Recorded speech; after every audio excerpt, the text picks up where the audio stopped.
stars align.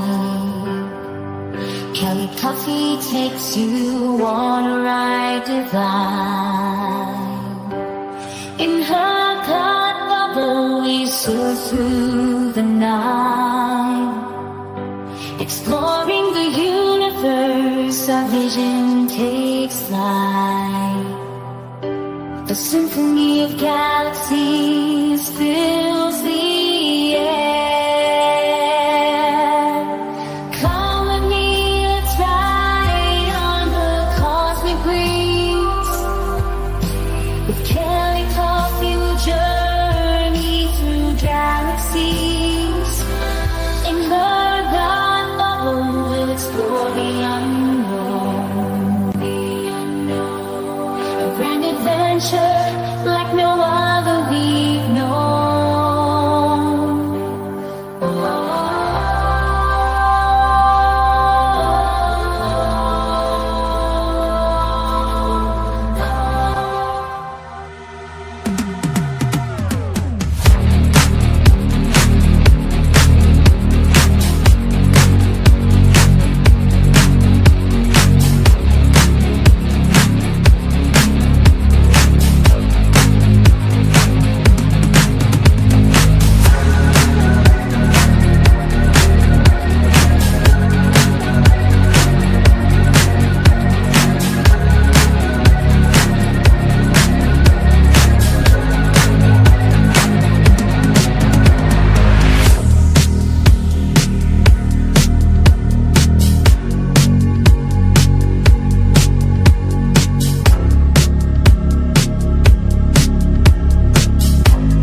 change, been through a lot of pain. Some things are not the same as they were a year ago, but all will be okay.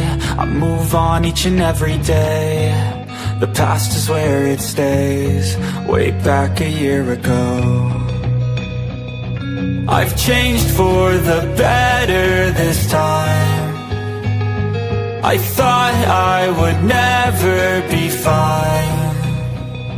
I strive just to say I'm alright, and for the first time in a long time I'm alright. I've seen a lot of change, been through a lot of pain. Some things are not the same as they were a year ago, but all will be okay. I move on each and every day. The past is where it stays, way back a year ago.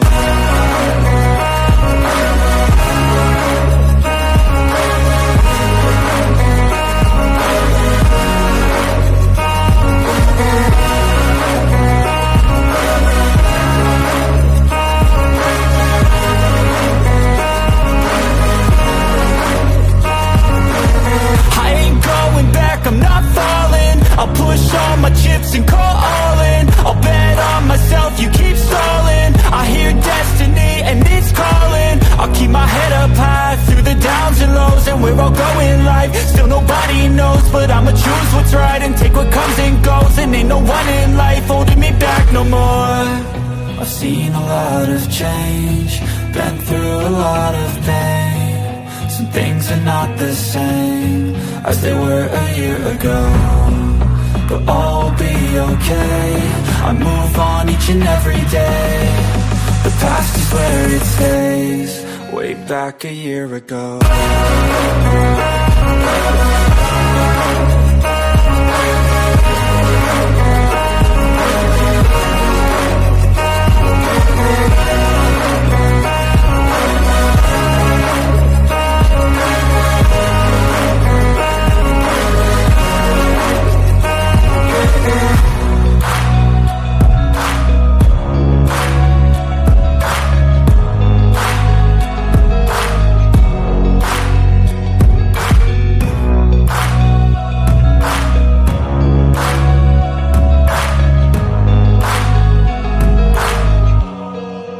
Back a year ago. Hey guys, it's me, Kelly. Let's check. Can you hear me? I've had some oopses for a few mornings. Can you hear me? Make sure. What are you guys up to today? Oh, what are you up to? I'm up to about 5'2". Not that you asked, but that's about my status. Let's see if I can do this with my left hand. Look at your comment. Hey! Oh, thanks, Jennifer. Aw, your hair looks beautiful. Hi, Kelly. Hi, Jennifer. Hi, Brian. Good morning. Good morning. Brian G. Sound fancy. Brian G. Hugs for... Aww. Oh, good. Thank you, Brian. You can hear me. Yay. I did make a few mistakes doing the radio thing. Not paying attention. Because I was putting a bunch of pictures up there. I forgot to put myself on stage. So it's like, well, you can't see me. I don't need to be on there, do I? No. So, oh my gosh, it's easier to ask forgiveness than permission. Every time. I learned this when I was like 20. I think I was 21. I had a salon. It was my first bricks and sticks business. I'd had a lot of businesses before that. Did it out of my home and so forth. Businesses out of my home. The first bricks and sticks. I was 20. I met this lady. She was quite extravagant. I think she was a hippie, officially. An official hippie. Not that they have cards for that, but she would have been a card-carrying hippie if they had cards to carry. She was just... It'd be cool to know her sign. I have no idea. She was out there. She was out there. She was free. She did what she wanted. It sounds a lot like a Sagittarius. Very optimistic and so forth. And where I was with my salon, I was downstairs. She was upstairs in the antique store. And the antique store was owned basically by the owner of the whole mall. It was like an indoor shopping mall, an exclusive indoor shopping mall. And so she worked for him. So I got to know her. And just daily things that happen in a business, she would give me her opinion or her take on things, on how to do it. And I was up there and I saw, since I had a salon, it was kind of along the same lines. It was a barber pole, one that turned and lit up like a real one, a real antique barber pole, but that hangs outside of a barbershop, or you mount it outside of a barbershop.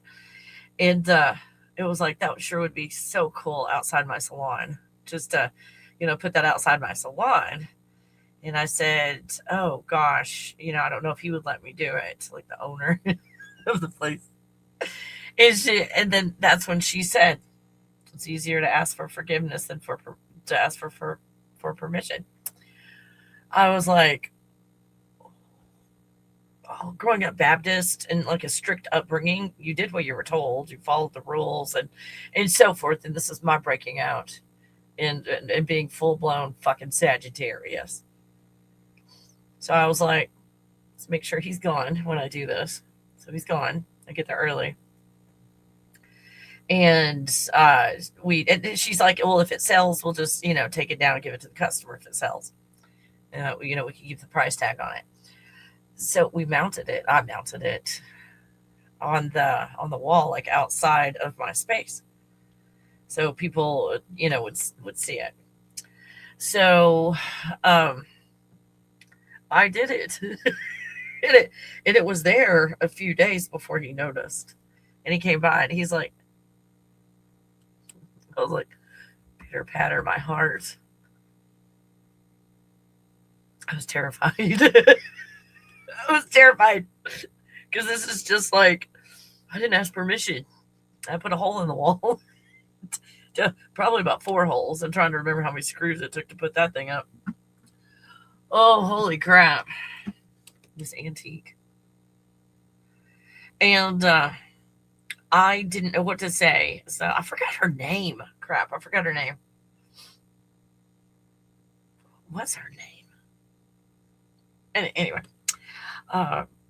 She's downstairs when this happened. So she's the one, I don't even remember what she said because I was so terrified. She's like, oh, doesn't it look so nice down here? People will probably want to buy it now because they can't see it up there in the store. So she showed me how it was done. I was like, whoa. So that's how it's done. So when I saw that it worked, that you're going to get fucking nothing done if you wait to ask permission and let someone else tell you yes or no. It's easier to ask for forgiveness, which I didn't. Just made it work. It's easier to ask for permission or ask for forgiveness than it is to ask for permission. So do it. Go out there and fucking do it. Don't wait for permission. Permission from whom? Let's think about this. What is this authority, this hierarchy shit going on? And asking permission for who we asking permission from? Ra? From Jesus? Where's permission coming from? The Grand Master, the head honcho, the CEO. Oh, the COO. Who are these people? Who are these people that say you have to pay taxes? You have to do all of these things.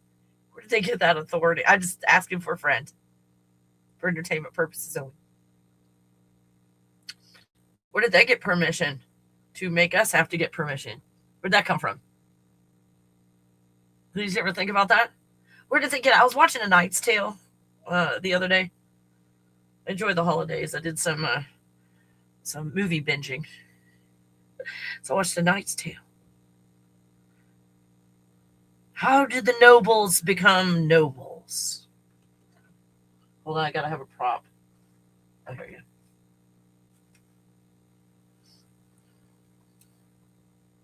How did the nobles become noble? They took it by the tip of their sword. Oh, I'm noble and in charge because I said so? That sounds very boomer-like. Just saying. That sounds very boomer-like, doesn't it? I'm in authority because I said so, and I'm talking louder than you. Is that how it works? When the talks the loudest is in charge? Those are usually the alphas, and they're all about ego. Alpha, just remember that. They get shit done, but the alpha mentality is more about the ego. The why. The why are you getting shit done? Why are you getting in charge of all these people?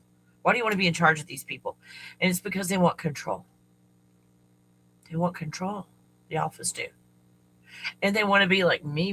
Look at me. I'm in charge. It's like an alpha. Sigma sits back. We're in a room with a bunch of people. We've got a task. The alpha comes in and takes charge. And the Sigma sits in the background going, this is entertaining. And all the betas are like, yes, alpha, what do I do next? Well, you can fuck up this project by doing this next. Go get it done, because it's all about me. So they go and they fuck up the project because the alpha is not listening to anybody. The beta's like, I've got this idea. I think if we do this, everything's going to break. And the alpha's like, get it done. It's all about me. I don't know about this. So the Sigma is sitting back watching all this happen. the alpha bossing everybody around. And the betas are like, it's going to break. It's going to break. And then it breaks. What? What you whining about? Did I sound Canadian-ish? No. What are you? How do you do a Canadian accent? All I know how to do is say A and boat. That's as close as I can get to being Canadian. I'll get to the border and I'll say, hey, what's this on a boat? Eh? And they'll be, show us your papers, please. Don't make fun of us. Stop making fun of the way we talk. Oh, have you watched the new season of Stranger Things? I have, Brian. And I've watched it about 1 billion times. Not like watching. But like having it on the background. And because I'll watch, I'll kind of lose interest. Then I'll come back.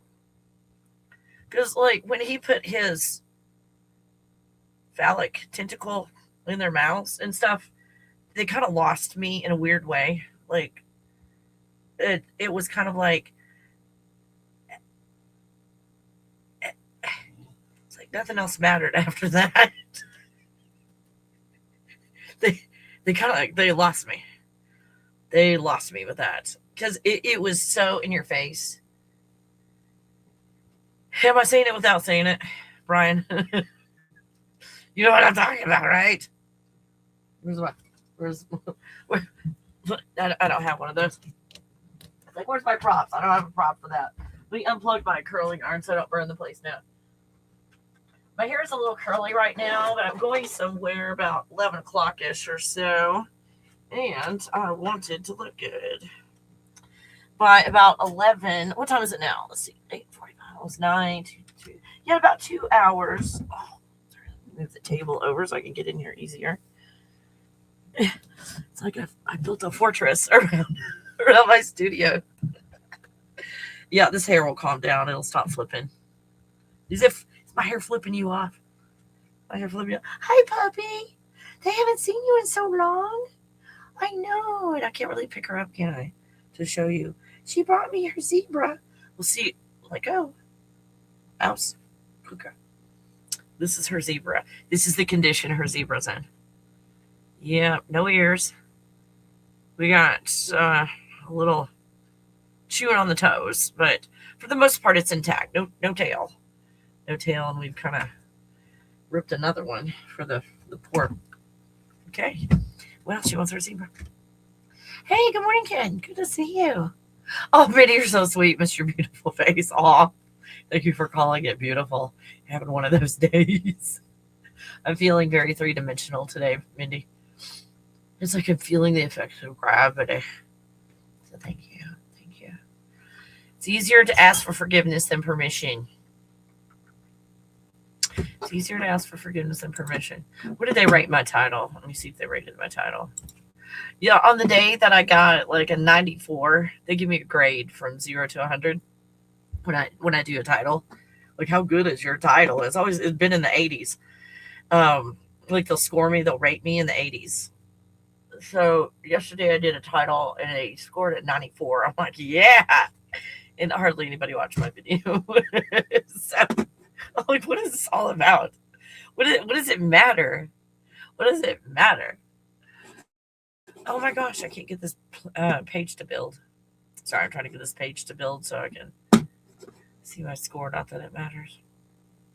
It's easier to ask for forgiveness than permission. And what is permission? We won't get into the these and the thous and zebra brush cut. I love it. We won't get into all the details of everything going on. There's a piece of paper.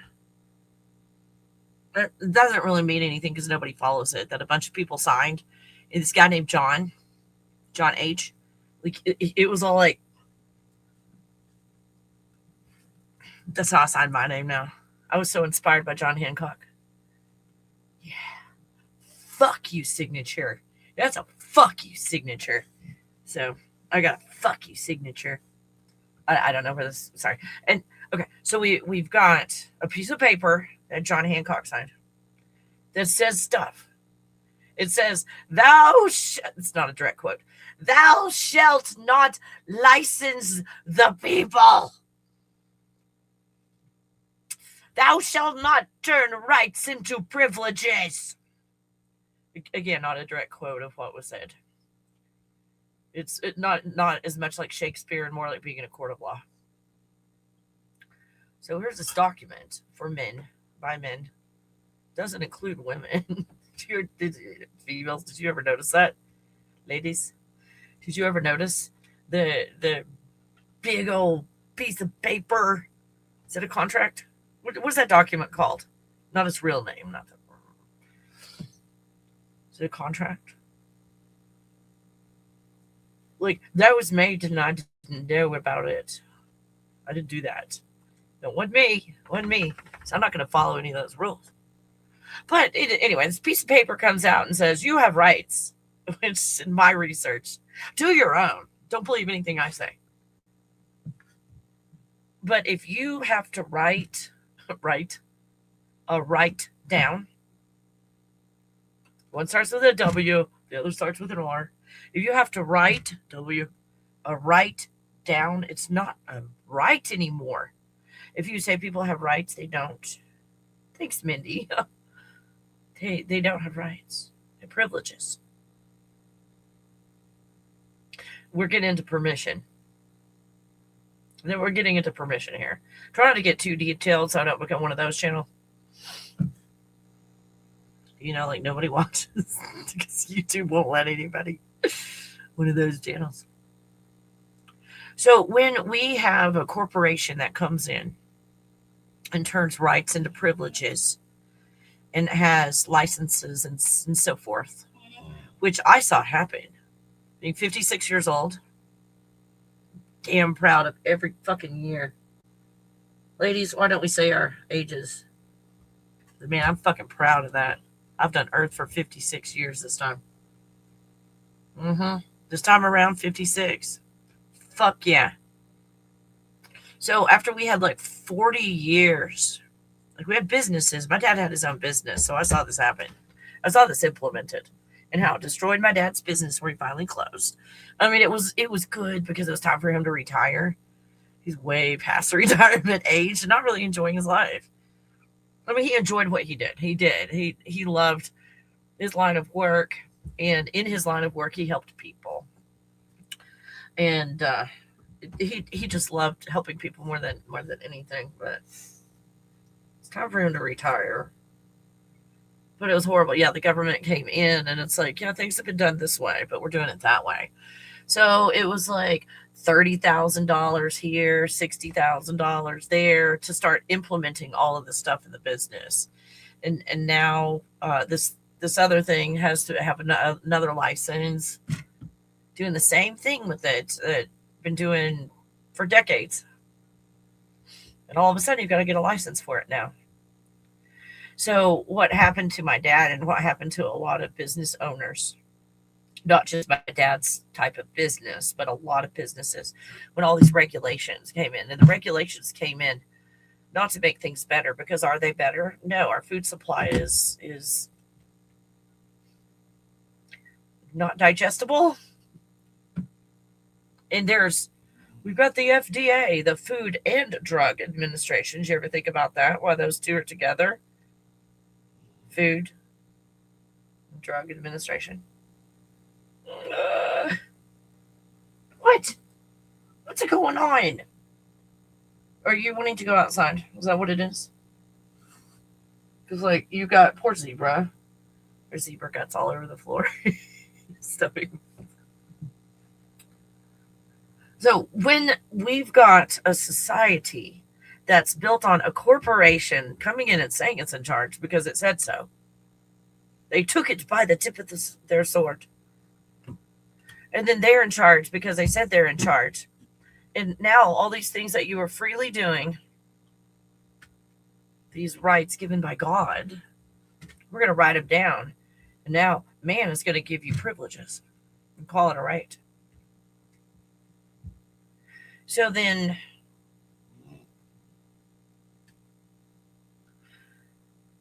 all of these illegal licensing and regulations and so forth.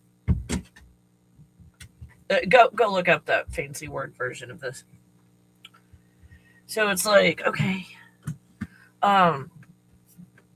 we're not. It's illegal. It's unconstitutional. It's illegal. It went through court, and they said so. And they said, "Oh, this is illegal. You can't do this. You can't do the IR, and there might be a letter, something like S after that. You can't RS people. You can't do all this to people when they make products in their home to sell. You can't make them follow all these rules and pay for licenses and pay for this and that. Take this training.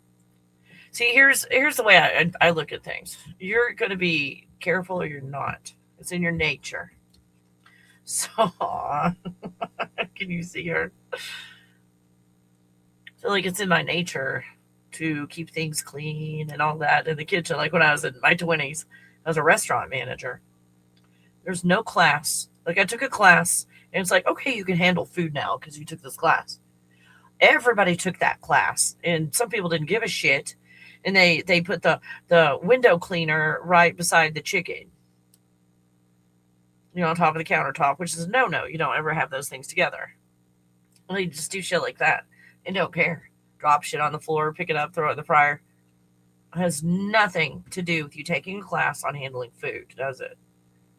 It doesn't make the industry safer. It just makes it more expensive. See, without these regulations, it's like, oh, you can trust all these places because they've been inspected. Really? Really, really, really. Mm-hmm. It's like, what is this on my hamburger? What is in my hamburger? I don't eat hamburgers, by the way. Yeah, I'm doing the vegetarian and occasional sushi, like some fish. Hi, Jamie. Is this good to know? So then it was deemed unconstitutional. All these alphabet soup. Alphabet soup agencies that say you have to get permission to sneeze. You got to have permission to do all this shit, right? It's in the culture. It's in the way things are done. Oh, you're going to do that? It's like, oh, I'm in America where we're free. Oh, wait a minute. I got a question for you. You think you're free? Go start a business and see how free you are. You'll find out real quick you're not free at all when you start a business. Have you ever done that? Have you ever done that? I found out when I did my first business. It's like, oh, I'm just going to go start a business. I'm so naive. I have to have a license for this? Yes. I have to have my salon inspected? It pissed me off. It pissed me the fuck off to have my salon inspected. Because I did a really good job. So they would come in and they didn't find anything wrong. And they would, some of them would come and just make shit up. Oh, you have to do this and this and this to comply. And they just make it up, and it's not in the book. So that's what happened with that. It's a bunch of people who had unhappy home lives could go boss people around and inspect your business. That's what happened. That's what I saw happen. So I didn't see regulations making an industry any better, because salons that passed their inspections still had women putting their feet in these foot baths and things, not good things, growing on their skin and getting into their bodies and becoming a problem. Am I saying it without saying it? And that was a salon that had been inspected. That happened. So getting permission is culture. It's a form of control. It's a form of control. And if we want to point out zodiac signs, Sagittarius is like, fuck that shit. Fuck getting permission. I was going to do it anyway. Here's my thoughts on the matter.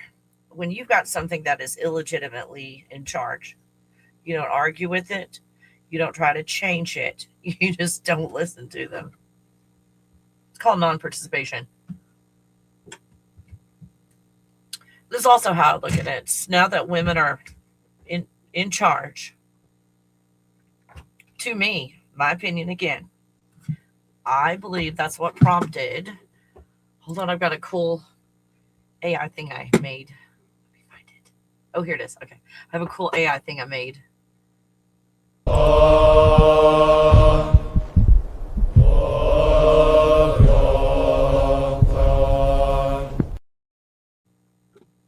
Again, my opinion.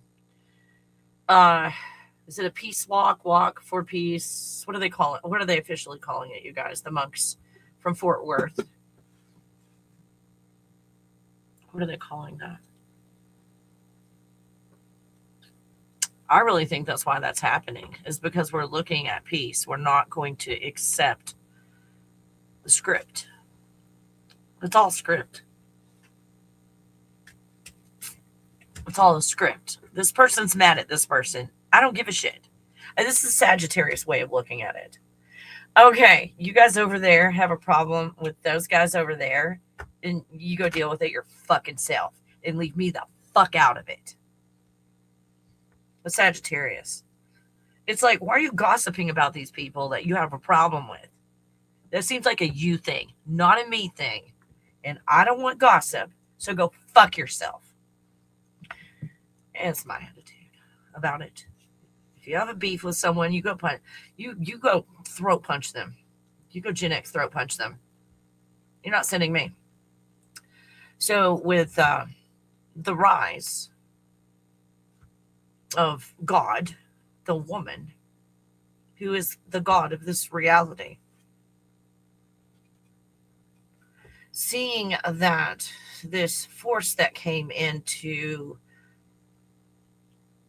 enslave the gods of this reality We're rejecting those systems. So once we started to come into power, those that took power by the tip of their sword, because they're have a hard time controlling themselves,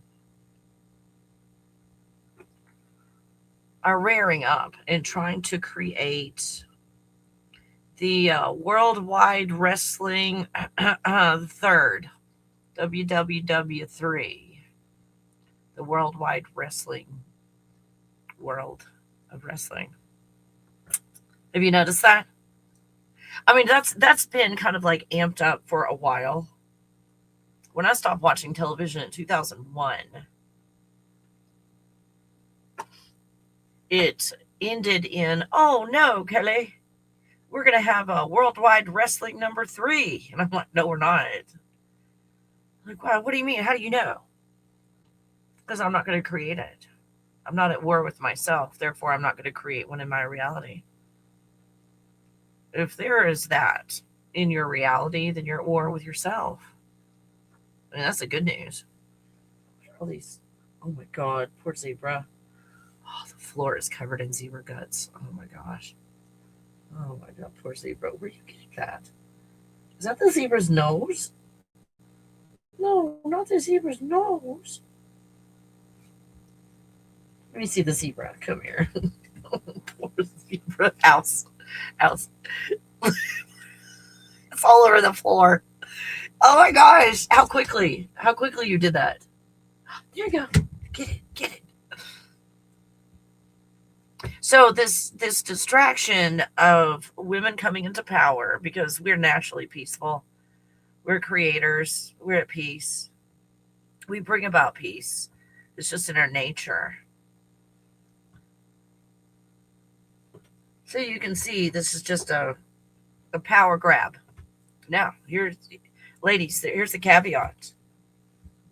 This saber rattling that we're seeing involves your children. Your children going and doing stuff and maybe not coming home. Are you going to let that keep happening? What you create, are you going to allow to be destroyed? Or have you had enough yet? Like, you did a big deal thing. Like, you made another human. It's a godlike thing. Are you going to allow the system of enslavement to take that creation and destroy it? Oh, you could make more. No, we're not making any more. We're not. Now, what is the solution? This is my opinion, based on things that I've seen in the animal kingdom of, was it monkeys? I was trying to remember. Some type of a monkey. Then I forgot the country too. Go look it up. You'll probably find it pretty easily with some of the details. There were the aggressive males when they were going to this dump site to eat. The aggressive males were keeping the females and the children and all that from, and the weaker males, women, children, and so forth, from getting food. They were very aggressive in not allowing them to eat, and they were causing problems. Well, I think it was the owners of the dump site. I don't know that. I'm just guessing. I'm thinking that they gave them some special food that interrupts breathing and so forth, and heartbeats and everything. That's what I think happened. I don't know. But the aggressive monkeys, the aggressive male monkeys, are causing all the problems in the society. Does it sound familiar? It's not. They're like, it's not all. So those monkeys ate some pretty spicy foods that day. The aggressive monkeys. And we'll just say they didn't make it. So whether it was the owners of the dump or some random thing that was thrown away in the dump, doesn't really matter. The problem got handled, and the aggressive males that pushed everybody away and wouldn't let them eat were the ones that got the special food. Now, what happened? There were still male monkeys left, that they weren't causing any problems in the first place. So what happened in that monkey society after that is they were in harmony and at peace. They helped each other. They worked together. All of them ate. Everybody was taken care of. It's like, where are you going with this, Kelly? I don't know. For entertainment purposes only. Just telling you about monkeys. That's all. Just telling you what they did with the aggressive monkeys. And it changed the society overnight when the aggressive monkeys were gone. Again, they still had male monkeys in the group. But they were helpful. They got along with everybody. They were making things better. That's kind of how I see it. There's a lot of yappity yap. It's my proposal. Because they're destructive in nature. These aggressive ones. They're destructive in nature. I propose that we round them up and put them all together unsupervised. Like nobody's supervising them, but they can't get out. They've got to deal with each other. They would be gone overnight. They'd be gone overnight, ladies. In my world, I'm not going to allow this in my world. We're in charge, and that's the way it is. This is a transitional period, which takes some time sometimes. Sometimes it takes some time. These transitions from the inferior being in charge. Kind of like being at work, how they'll always promote the one that's not real smart. They get up into these management positions. Like, how did that happen? It's like, you don't even know what you're doing, and you're in management.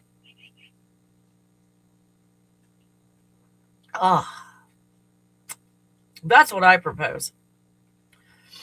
Because what's happening right now, that men have named it the loneliness epidemic. And let me check with Ken. Ken is single. Not that you have to answer this question, Ken. But Ken, are you lonely? You're single. Are you lonely? I mean, I know the answer. That's why I'm asking. I already know the answer. Ken's not lonely. Ken's not lonely. So what's this loneliness epidemic? It just sounds like people behaving like assholes aren't getting dates. Natural selection, I think is what they call it. The way it's supposed to be. Not every man is promised a woman in the Baptist church. What are always the rewards for men after a war? The women that they captured, they got to have their way with them. Women have been a commodity. The gods of this reality, enslaved.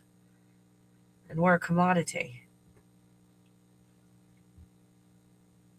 So now that education was simply not available to women, they were not allowed to get an education unless, let's say, your father was a professor or something of those lines. You had to have special permission to be able to get an education.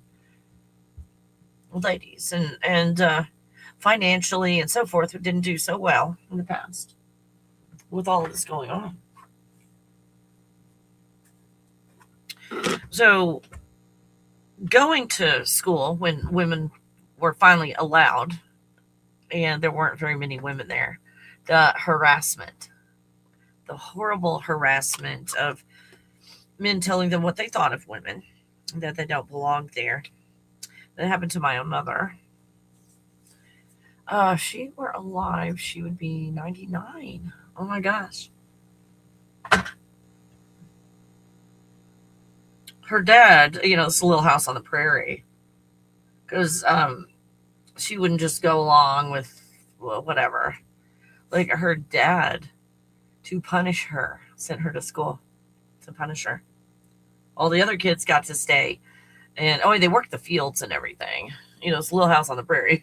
They worked the fields and all, but they didn't go to school. Like, school back then was a punishment. But that's what made my mom. So she goes to college, and the professors at the college told her she would fail. And mom said, I like math and English, and I can't choose, so I'm going to go for both. I'm going to get a double major. And they said, you can't do that. You're a woman. Pick something else.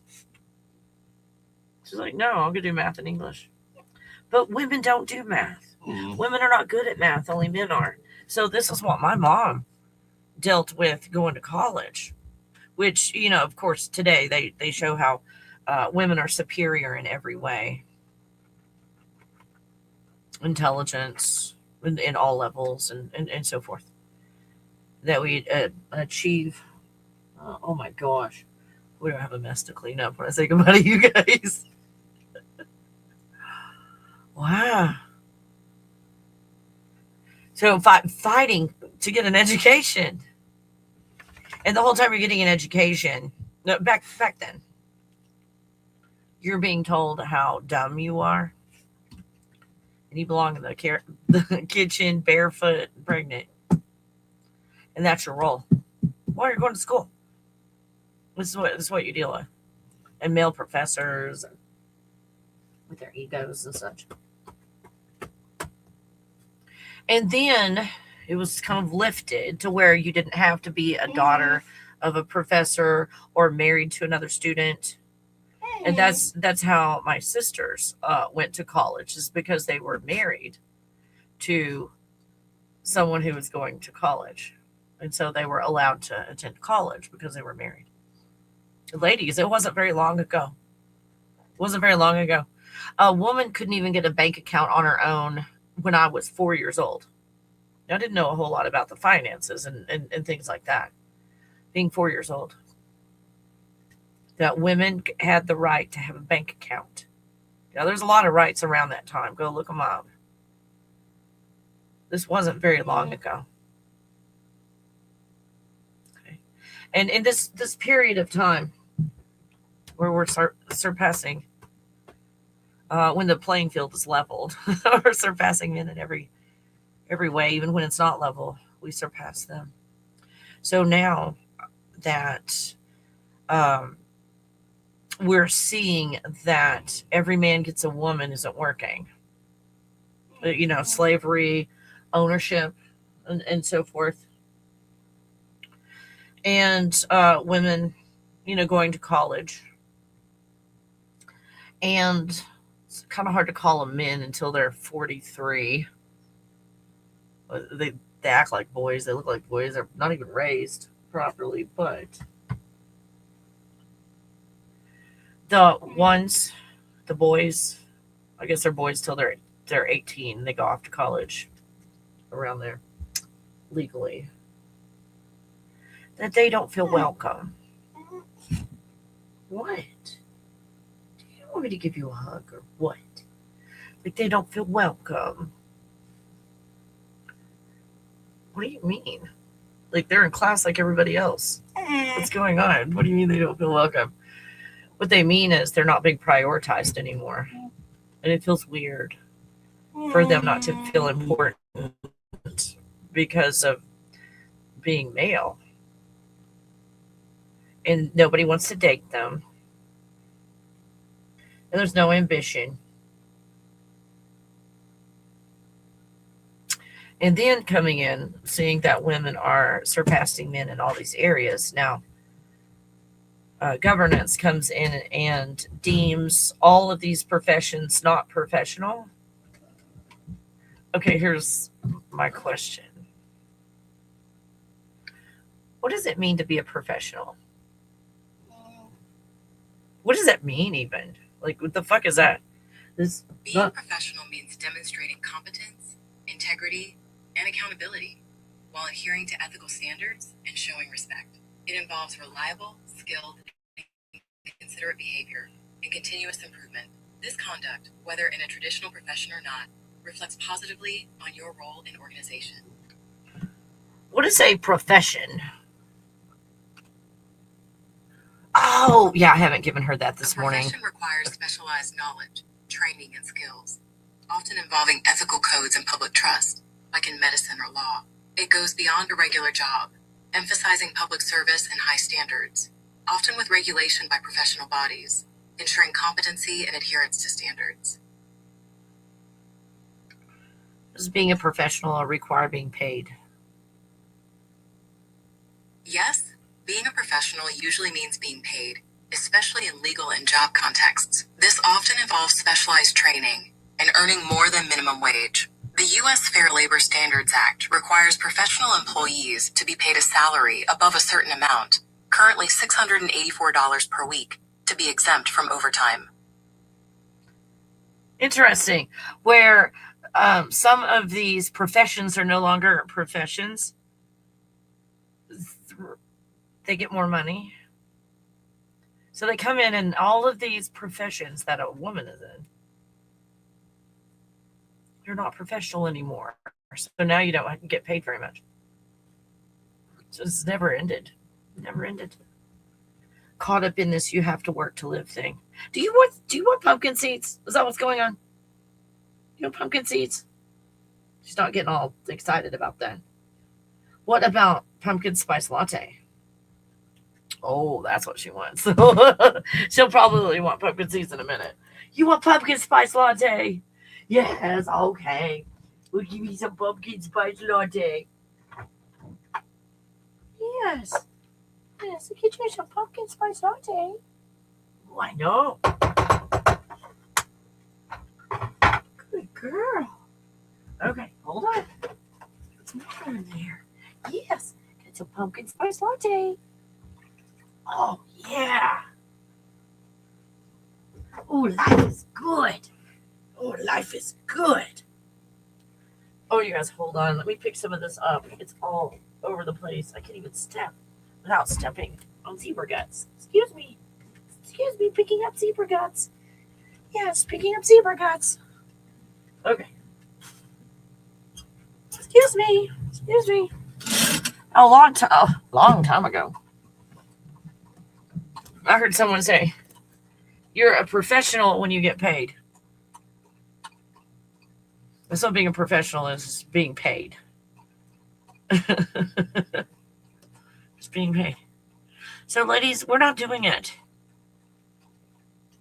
We're not going to sit here and have this illegal limitation and control over us to just whimsically continue. Not going to do it. Not going to do it. Not going to fight it. I'm just not going to participate. I'm not going to participate.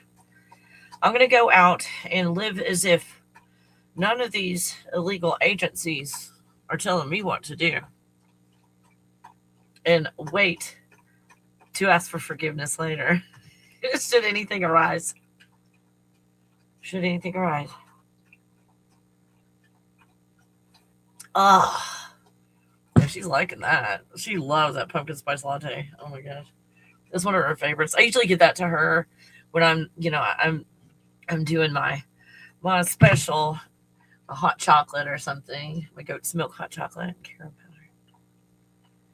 So, to move forward, ladies, in systems that are still in place, like after the IR and then the letter after that is S, it was pretty much abolished. But the way that they're handling it, it's not like, okay, you got us. I know it was illegal the whole time. You got us. Oh, you did. But here's what we're going to do. We're going to keep doing business as usual. And we're going to still treat you like shit, treat you like crap, treat you like a slave. We're still going to do the same illegal things we've been doing. And you're going to have to sue us to get us to stop. So why are we asking permission anymore?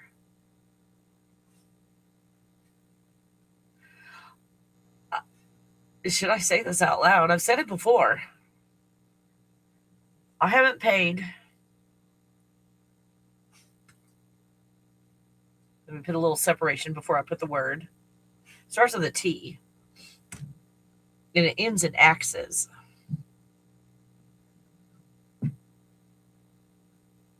Okay, the dyslexia. Did I get that out right? Did I talk in code correctly? My dyslexia says that might not be right. It might have something to do with the I and the R. And then after that, there's an S that follows. I have not participated in that system since 2001. 2001, I saw what was going on, and I said, you're not getting any more of my money. Principal alone. You're not getting any more of my money. I'm done. So I went out and found all the loopholes, and it was basically become a corporation.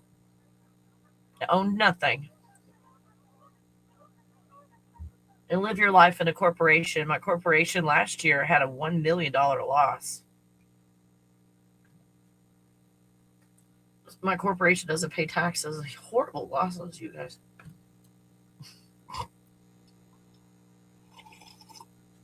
Wouldn't you like to be that person that I donated that service to?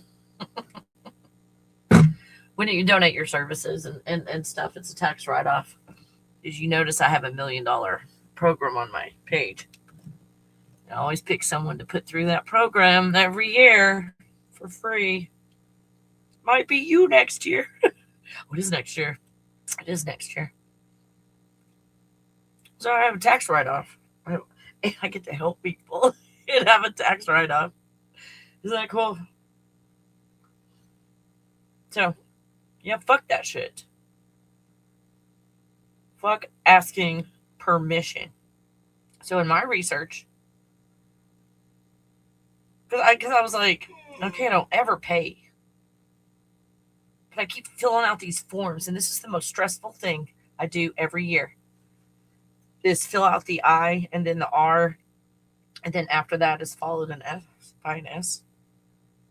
Filling out that paperwork, it's done on the computer, but there's still paper all over the place in my life. What?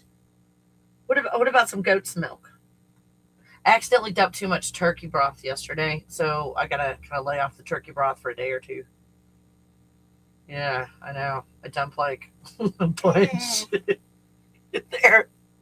I was like, oh crap. Hey, do you want some goat's milk? Is that what you want? Some goat's milk? Yeah. So I can't remember how many years ago, but it was maybe a year after the craziness in 2019 started, that I'm like, there's too much stress right now. I'm not going to file my nails. I'm not going to file my nails this year. You go fuck yourself. No filing of the nails. You can't make me. You can't make me. You can't make me. So I'm like, let me go find a loophole.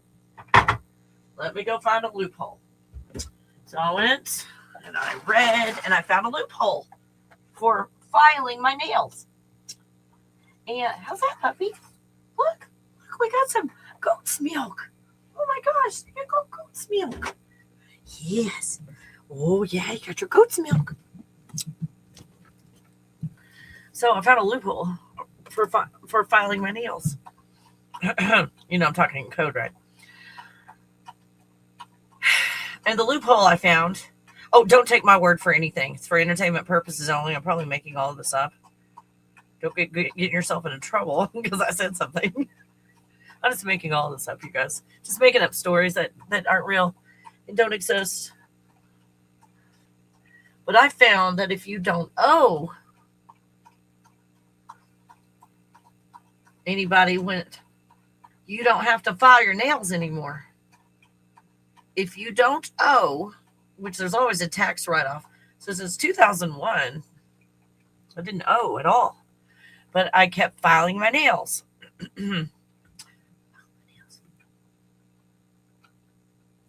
Until I think it was about a year after 2019 when I'm like, I'm done. I don't know how I'm going to do it, but I'm not going to file my nails anymore.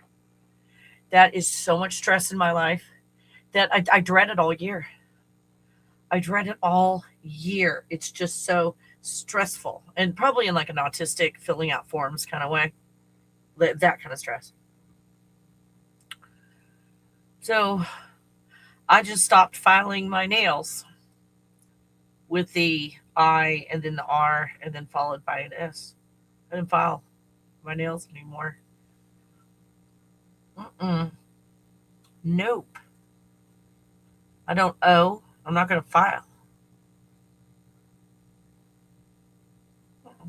So it was a game. I thought it was a game. And so I just played the game because the game is made. The reason that all of that is in place, the I and the R and followed by an S, is in place is so only certain corporations can continue to rise and rise and rise, and the mom and pops can't go anywhere. And I'm like, no. If there's a game to be played in the system, and the system is to suppress and to turn everybody into like an indentured servant and slave. It's all about control. Who needs money? When you print your own money, you don't need money from people. Does that make sense? This isn't about money. It's about control. The ones who print the money try to get all of it back. See, they don't need it. They print it. It's control. So when you get out of these systems, I've seen some unconventional things, some things that I don't know if I'd want to do, but to each his own. Living a life that's very minimalistic, not having a big mortgage. Some people in the world that I've been living in, not in RV parks that I pick because they're usually like the nicer ones. But I listen to people talk and so forth that, the RV's paid for. Maybe they get some land's paid for. And they're out, if they spend any money, not spending a lot of money, growing their own food. And then they've got systems. They do spend some money at the beginning, but systems of words. Sorry.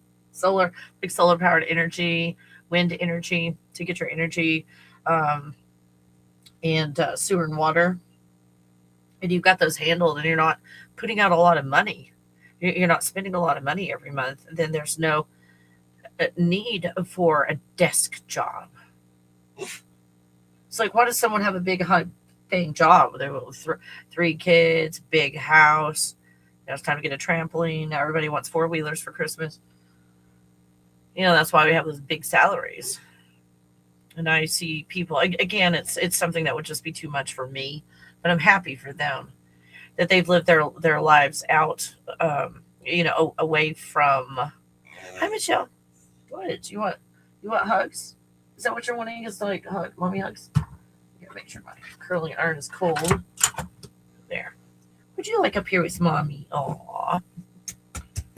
You look. Oh, you gotta calm down.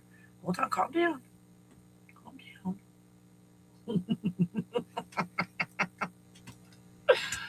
Oh, Michelle, you're so sweet. You're my lady. Oh. So that's the way I live. I just go do whatever I want. Oh, was I not supposed to do that? My bad. I guess we're all going to be doing it now. So I got to practice that. Like, should I grow my fingernails out?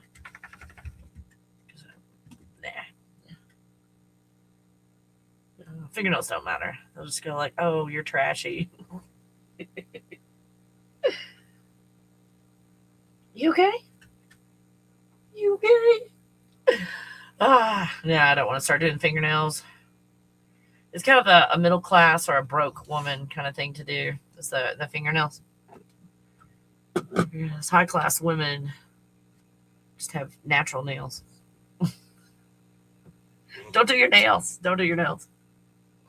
I remember at when I had my salon, I did the artificial nails there at the salon. when I owned it. But they were natural looking. The natural looking nails that you use with the like the acrylic and all of that. It had, like the pink and the white and everything. You had to really search to get a nice natural color that actually looked natural. Yeah, puppy. Yes, and my sweetie. But because I charged so much, there were ladies that were, more rich that were my clients. And so nobody wanted polish. If they were going to get, a lot of them had just manicures and all, but if they did the artificial nails, I was charging like $120 for a set of nails. And this was in, what was this? Around 1990, 91, 92, around there. I charged $120 for a full set of nails. And they paid it. And they gave me a tip. I get like $100 tips all the time. They just hand me a $100 bill for a tip. Yeah. I was right across from the courthouse too, so there were a lot of like attorneys and all that came to me. In that place where I just took the barber pole, didn't ask permission, and let Barbara, that was her name, Barbara. I couldn't remember her name a while ago, Barbara. And let Barbara take the hit. She's the one. Learn from the best. Just do it.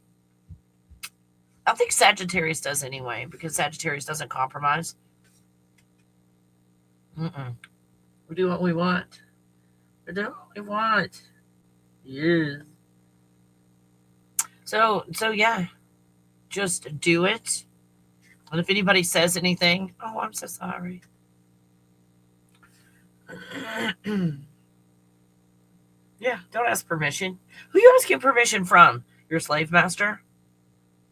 Oh, please, slave master, can I go to the potty?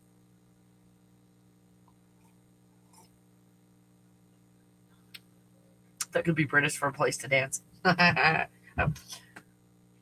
Yeah, who are we asking permission from?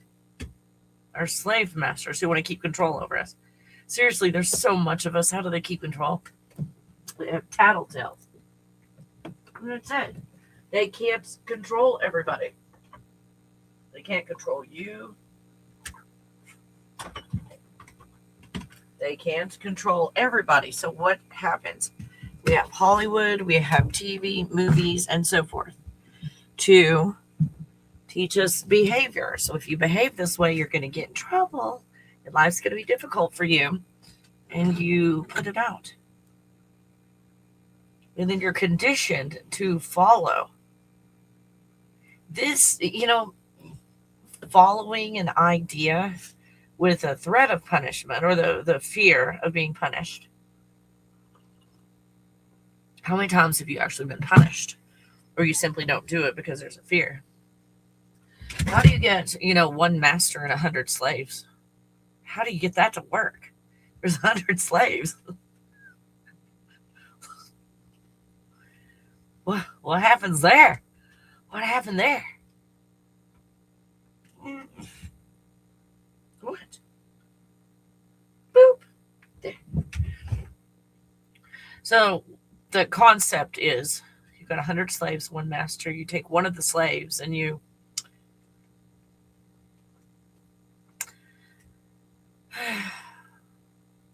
turn that slave into a lesson.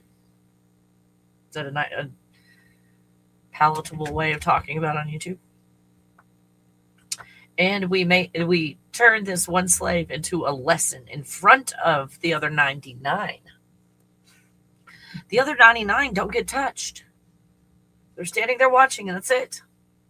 They're standing there watching the one slave master, one person,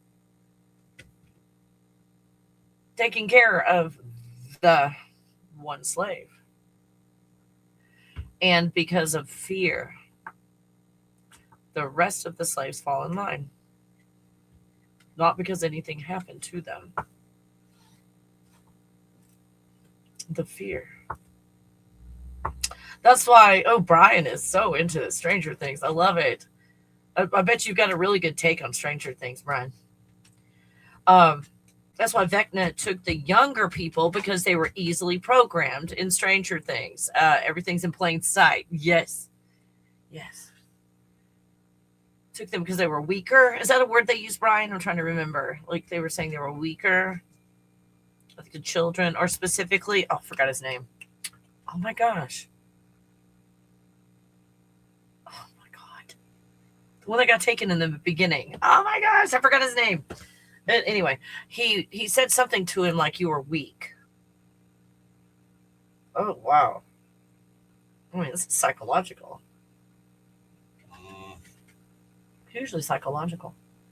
I think, Brian, not that you asked. Will, thank you, Will.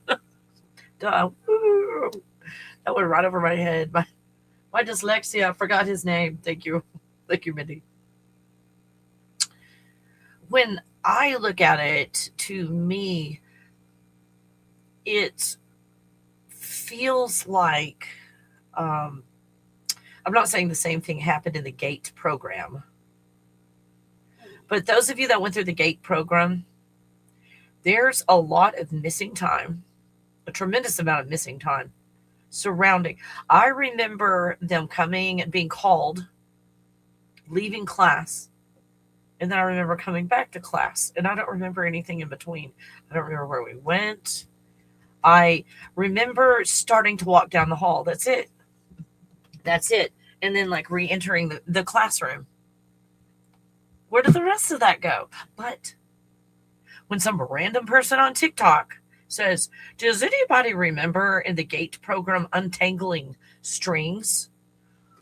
I get this wash of, I don't know how to explain it. It doesn't feel good. It's just washed over.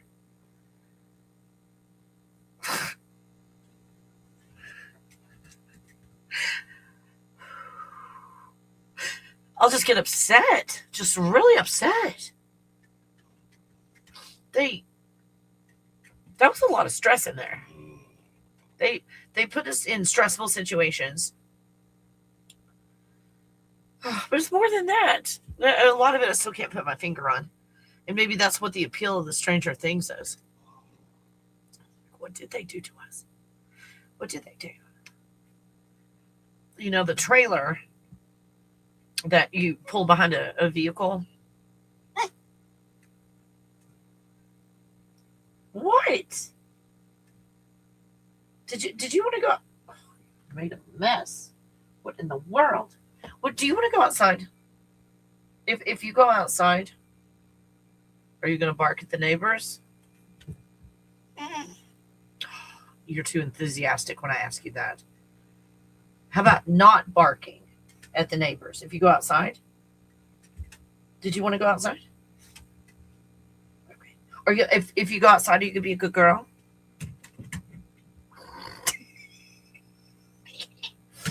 Oh my God. Can you hear her claws on the floor? If we go outside, I'm not going with you because I'm going to come back in and talk to everybody. And Mommy will be inside and Callie outside. Are you cool with that? She brought me her squirrel. Has no ears. It looks like a monk. The squirrel looks like a monk with no ears. Sorry, I've been looking at the monks lately.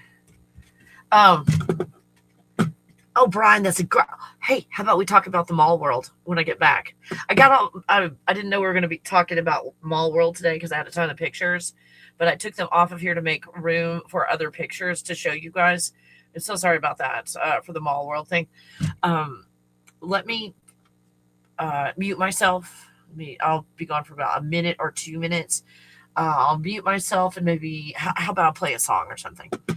I'll mute myself and play a song. And then we'll come back and talk about Mall World. I can't wait to talk about Mall World with you. I didn't know we were going to talk about Mall World. I'm excited. I'm really excited. Where's a song? Ooh, I'll play this song. I think you guys like this song. All right. I will play a song. I'm going to bring Puppy outside. I'll be right back.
Good to see you. Good to see you. Hey, thanks for your patience. Taking care of puppy. Getting stuff done. Woo! Yeah, a Mall World. We're going to talk about that. But you've seen all the pictures of Mall World, and you might have visited Mall World. Anybody visited Mall World? There were some I had my own names for them. One place that I visited, and I don't know, it wasn't really in my dreams. I don't know. It's a place that it felt like it existed, and I called it Sith, Sith. And this was long before the Star Wars thing. Yeah, a long time before the Star Wars thing. With the something of Sith. Anyway, I would go to this place, and I didn't know how to explain it. How do you explain that stuff? Like, now that you've got TikTok and all that, we have more of a vocabulary for this. Like, I went to the astral plane or something like that. And there was a place called Sith, and it had, I guess, oh my gosh, that was the water park, wasn't it? Oh my gosh. I didn't go to the mall, but I always went to the water park. Probably, being a mermaid in another life prompted that. But I was always going to a water park, and the water park, and I keep putting this out there, and no one else, either nobody says anything or no one has seen anything like this.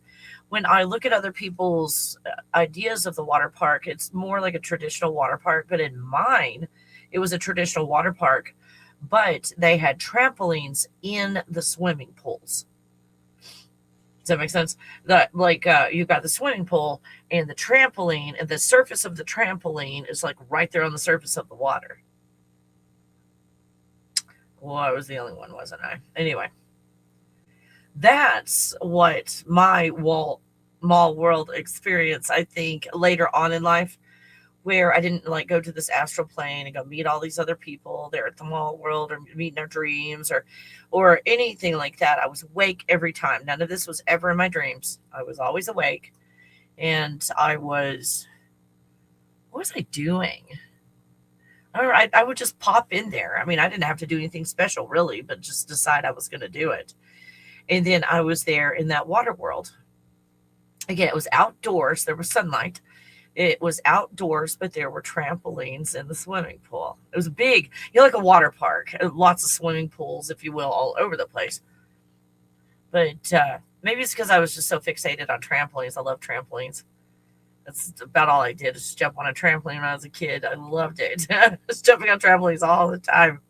My parents bought one for me, and then my dad ended up making one out of he had like a dealership. So in the place where they did the mufflers and everything, where you've got that big solid pipe, and there's a machine that bends the pipe and flares out the ends where you can put it all together. And my dad created the framework for a trampoline out of pipes that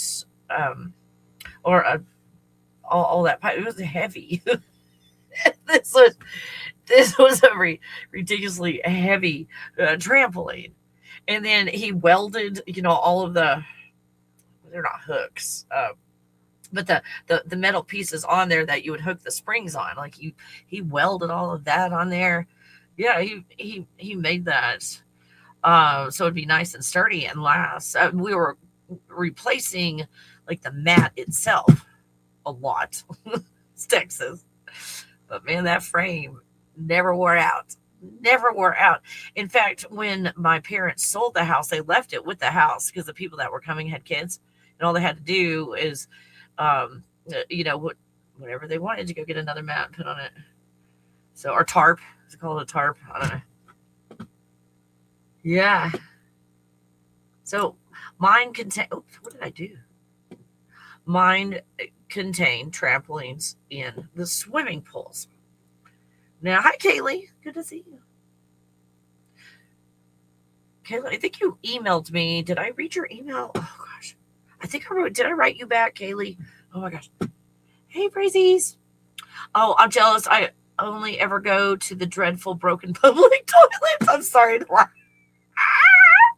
In Locker Room World, I'm sorry. I'm sorry about that. I didn't even know about all this stuff. Again, I called it Sith. And that was before the Star Wars Sith came out. So that was not like a common word back then to name something Sith. And then I always wondered if it had to do with Star Wars. It didn't seem so. But anyway, that was my name for it. I remember my nephew. My nephew was 18 months older than myself. And he, I would tell him, oh, I'm going to go somewhere. I'm going to go traveling. And I would go like in my closet or something and climb up to I was young and not very big. So I'd climb all the way up to the top, like the shelf up there. And I'd get under the clothes and all that. And hide from him, and he couldn't find me. He couldn't find me. It made him so mad. And then when I could, hear him either in another part of the house, or he's gone outside to try and find me, I'll get down so he doesn't know where I came from or where I was. And then I'll go in there and like, he's like, where were you? And I said, I visited Sith. I was in Sith. Well, what's Sith like? Well, it's, like I didn't, were they called water parks back then? I don't know if I even ever went to one back then. Do they even have those? You know how prominent they are now, like Wet and Wild and so forth, but I don't know what I called it. But a water park, and that's not the words I used. Telling him about this water park. There were trampolines in the water. There were trampolines in there. And he's like, that's stupid. He was just mad he couldn't find me. Oh, I used to go into other worlds in the closet too. Oh my God, I'm so glad to see these similarities, Brian. Because you grow up and it's like, this is just weird. I can't be the only one that experienced this.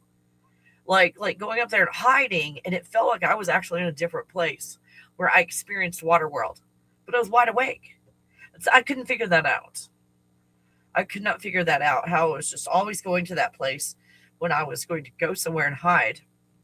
I always ended up in that place. I was there for a while. I had to be real still and quiet and all. I wonder if I got in a meditative state. How does that happen, Brian? I don't know.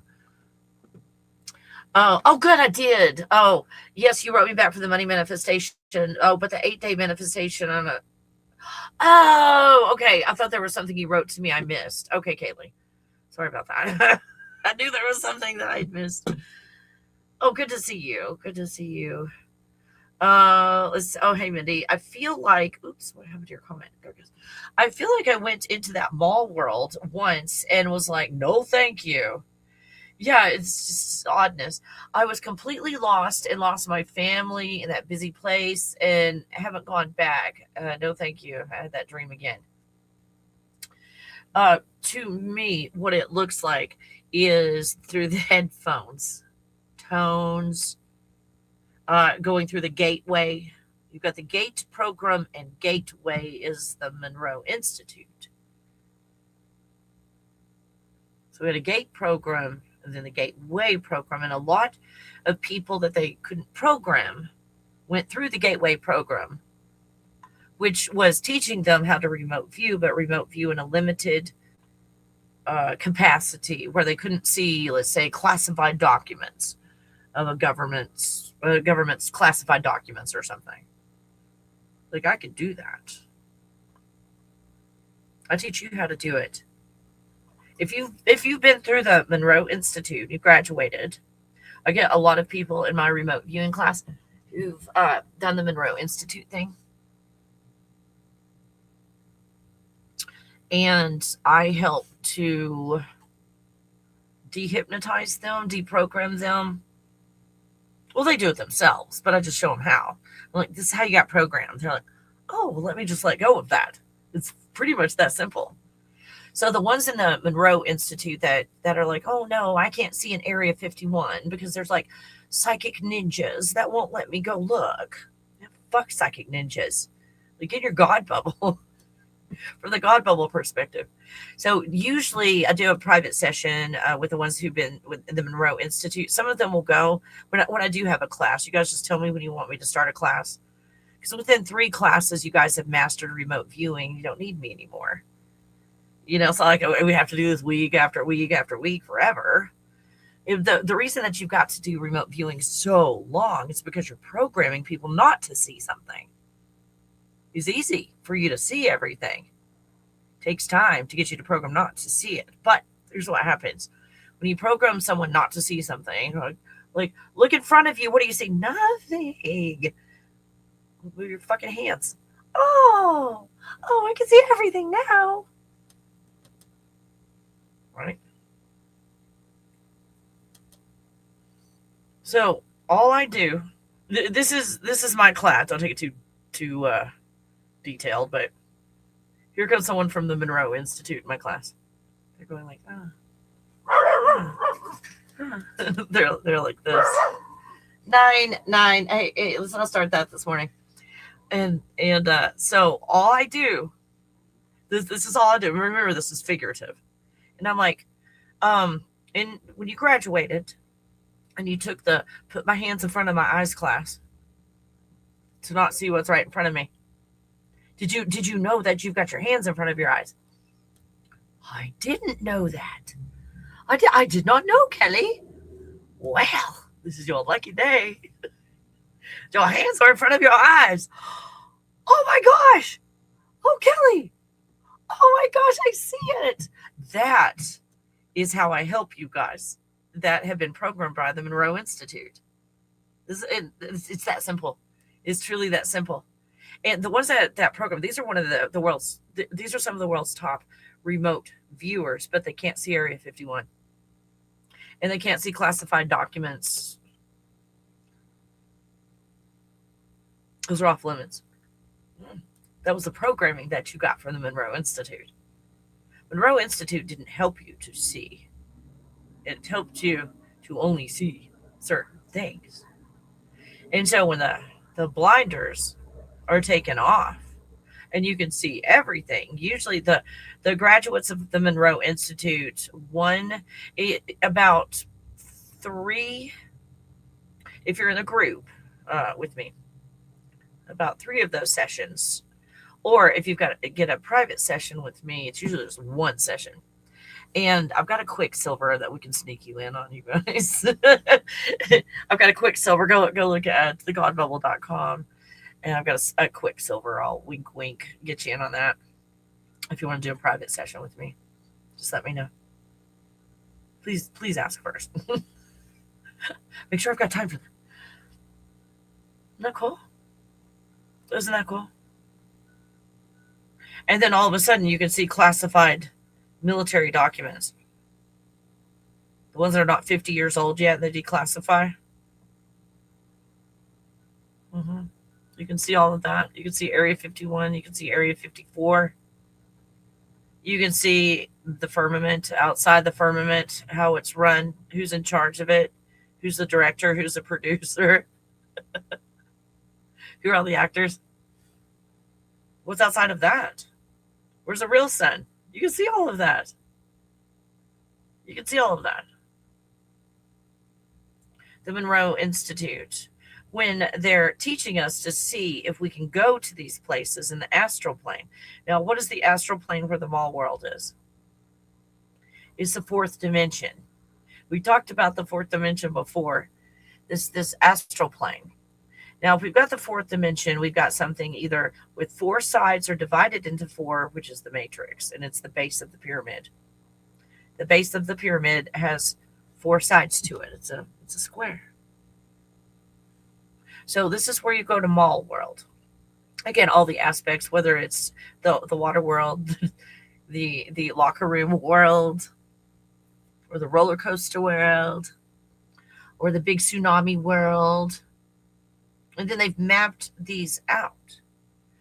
These are the ones that could be programmed of the ones that couldn't be programmed.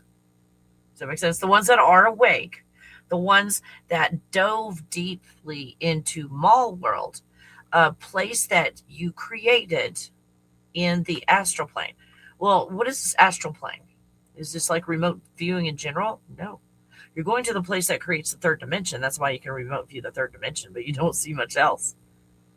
If you see anything, oh, look, I'm going into upper levels. No, those are in the Matrix. Those are in the Matrix. You can't see it outside of the Matrix. Here's the cool thing. This is awesome. Okay, when you look at how reality is created, and you've got you as God, and then you create a plasma sphere, you apply feelings and emotions, you create toroidal fields, you got the toroidal field, and then once you skip a few 99, 100, we've got the eyeball, the natural eyeball, having the earth experience on the iris, constantly turning. Then you've got the eyeball looking into the matrix. And then while you're in the matrix, you can see, oh, this is how the soul is created with those little circles up top. Those are emotions, separate emotions. And then you've got this white light stick that I see in there, which is on the bottom left, that white, the awareness in the matrix is broken off. That's why you feel like you're an individual. But the whole time, if you look in the very center on the bottom, in this square type of grid system, all that spirit stick is that we think is so important. Oh, it's the spirit. Yeah, fuck that shit. It's just that white light awareness in a grid system, and we're only paying attention to one little part, that circle down there. See those little circles? Like one of those circles is you, one of those circles is me. And we're utilizing one little part of that white energy grid, and we think we're individual. But it's all kumbaya, we're all one. Oh, yay. Now you're aware of the grid system. Congratulations. But you think you're all one. And then over to the bottom right, where I show you the progression that's made to create this projection from above, a star above, a projected avatar down below, till we think we are the avatar so much, we've moved this concept of a projector into the fucking forehead and called it a third eye. You're as far from being real as you could possibly be. What is real? The present moment. And that's it. Now, remote viewing, the Monroe Institute style, all you're going to do, you're never going to see the top row. The Monroe Institute, you're not going to remote view the top row that we've got going on here.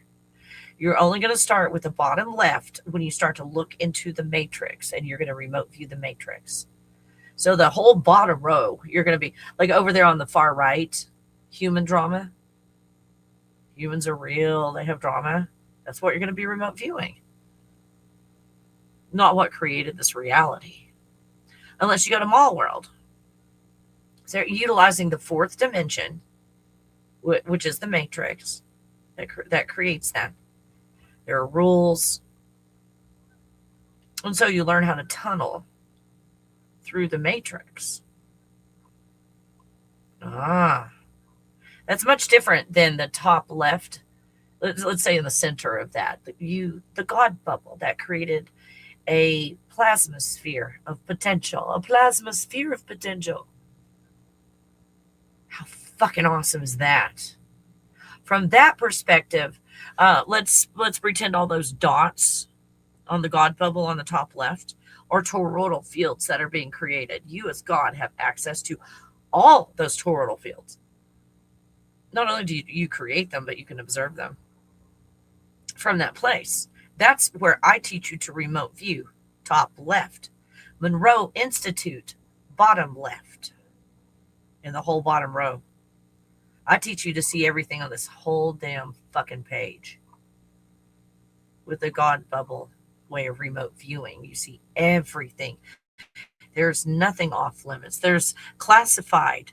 They give you the idea, oh, it's classified. You can't see it, so you block yourself. You just block yourself. You can see all the stuff in the Matrix. You can. But if you've got an idea you're not supposed to, or it's forbidden, or you get in trouble if you do, fuck it. Fuck that shit. You're God. You created all this. And that's the good news.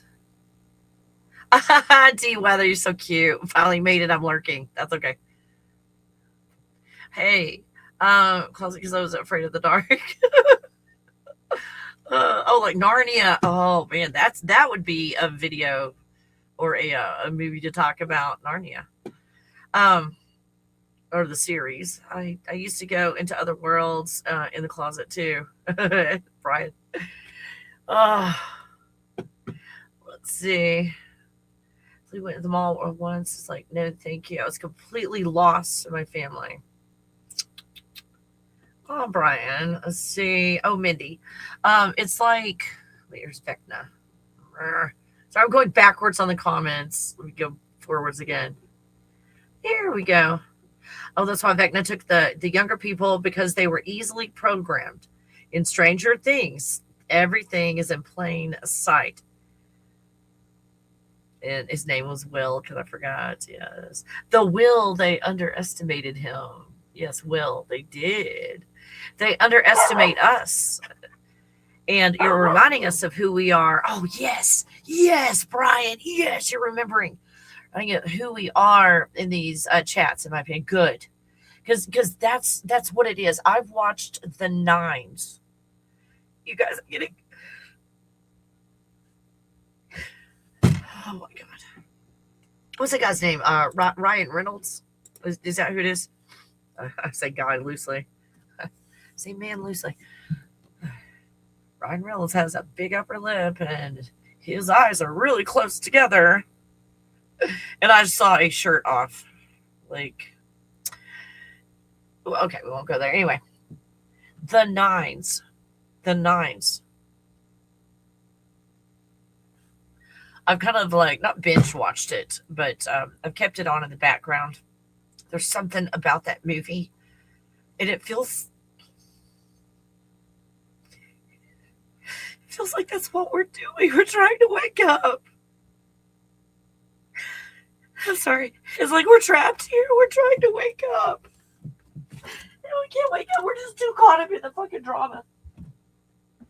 And we're not waking up. And we're caught in a nightmare. Oh.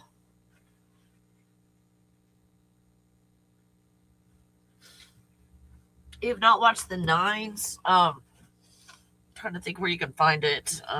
The Nines, you can find it all over the place if you want to pay money. If you don't, there's consequences in downloading and agreeing to and using things like Tubi and so forth. So be careful, you guys, when you watch these movies and all. Be careful with these apps and just taking all your information and so forth. And these agreements that you agree to. Yeah, it's like, oh, I agreed to this so I can watch your movies on your thing for free or whatever. And you've agreed to something you didn't realize you'd agreed to. So please be careful. The Nines. Not that everything that goes on in the Nines is, factual in the way it is. But there is, in the movie The Nines, it's so familiar.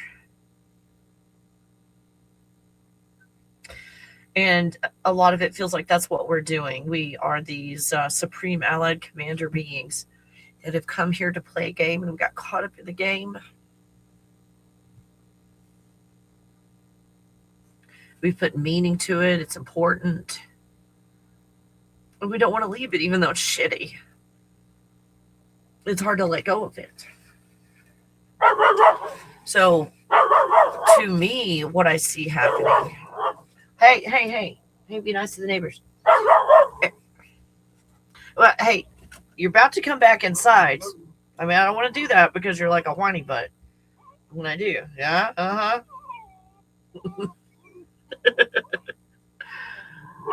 So that's what it feels like, is we've created something. We got caught up in the creation, and we're overthinking, we're overdoing it. We're creating lots of different versions of it. We don't realize we're in a plasma pool just continuing to create. And it's like, hey, let's let go. Oh, but Kelly, you don't understand. I can't let go of the third dimension because it's getting real scary right now, and I don't know what's going to happen. There's always a reason to keep holding on, right? Oh, Kaylee. Aw, I love it when you cover this topic. Aw, this is, I'm sitting here crying. This is how emotional it is for me. It's like, wow. Why am I so emotional about this? Okay, the Schumann resonance did kind of do a big white streak.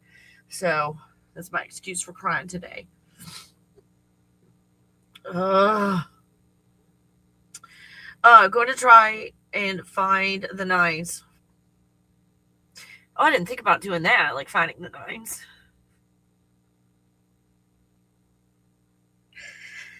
You know, the things that were wrong with this world, when he starts saying, gosh, I don't remember his actual words, but like something's wrong with the world.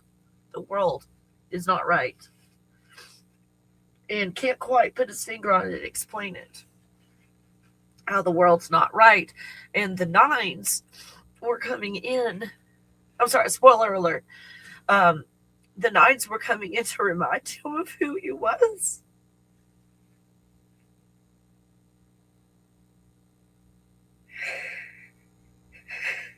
And to show him how ludicrous his reality was and how insane and crazy his reality was, that it's not real. You know, when you get caught up into a soap opera drama, when you first see a soap opera, you're like, that's the worst acting I've ever seen. That's terrible. You start watching it in a week. Oh, no. Oh, no. The favorite couple's going to break up. Oh. And then in bad acting, doesn't matter. You get all caught up into it.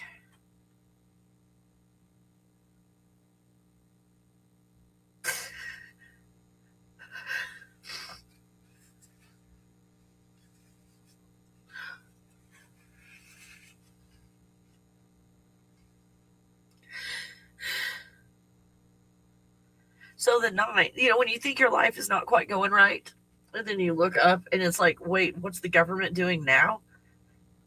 Wait, this is insanity. You look around and you go, this is insane. I think I'm going insane. Is that not just us talking to ourselves, going, look what you created? It doesn't even make sense. And you're just still trying to hold this together. What happened to me? Oh my gosh. Who wanted to talk about Mall World?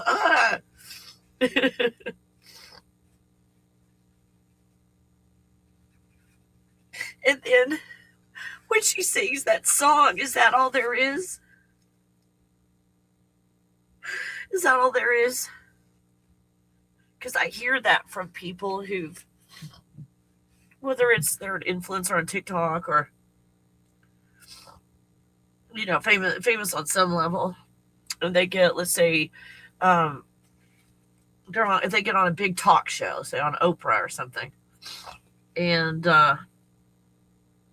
they get noticed by the world and all, and you think your life's going to change after you've been to the top, if you will, the third dimension, to the top of the third dimension. And then you get there and you say, is that all there is? Is that all there is?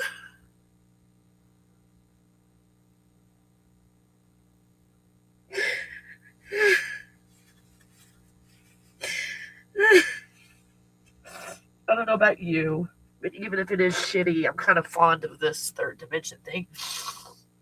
And I guess I'm not letting it go. Was that all there is? Is that all there is?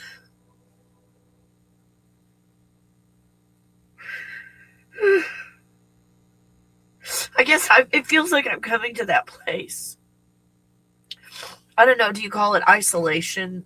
To where it's like the world has gone mad, I'm just going to stay in my house. And you look around, and it's like, is that all there is? Is that all there is? Oh my gosh, I'm going somewhere like an hour, and it'd really be nice to look good. Oh, crap. Now I'm going to look the opposite of the way I was wanting to look in my made-up world that I made him up. Oh my gosh. I've come to a lot of realizations. Thank you guys so much for allowing me time to do radio here on YouTube and not be seen for a while, because I've done a lot of healing, a lot of stuff I couldn't do if I came on here every day and showed my face. That Brian feels the same way. Is that all there is? Is that all there is? Thank you for allowing me that, because I feel like I could not have healed if I came on here with my face every day. I was able to come on here and present topics and just be. Thank you. I know that was hard on some of you guys. And it's like, for me, like, if you want to call it autism, like processing what people are saying. Either look at their lips or read the subtitles, right? And some of you guys lost that when I did radio. Because it probably didn't even have any subtitles. If there were, they probably didn't even make sense. Probably all garbled. So thank you for your patience in allowing me to be able to come and meet with you and at least try and give you some value without being on here live. Thank you for allowing me to do that. I appreciate you. Thank you.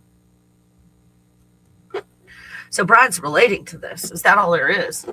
Is that, let's see. Lyrics to this song, is that all there is in the 9s? The song Is That All There Is, sung by Peggy Lee. It explores disillusionment with life, with lyrics like, "If that's all there is, my friends, then let's keep dancing." The song suggests embracing the moment despite life's disappointments. If that's all there is, then let's just keep dancing. Let me see if I can find the lyrics.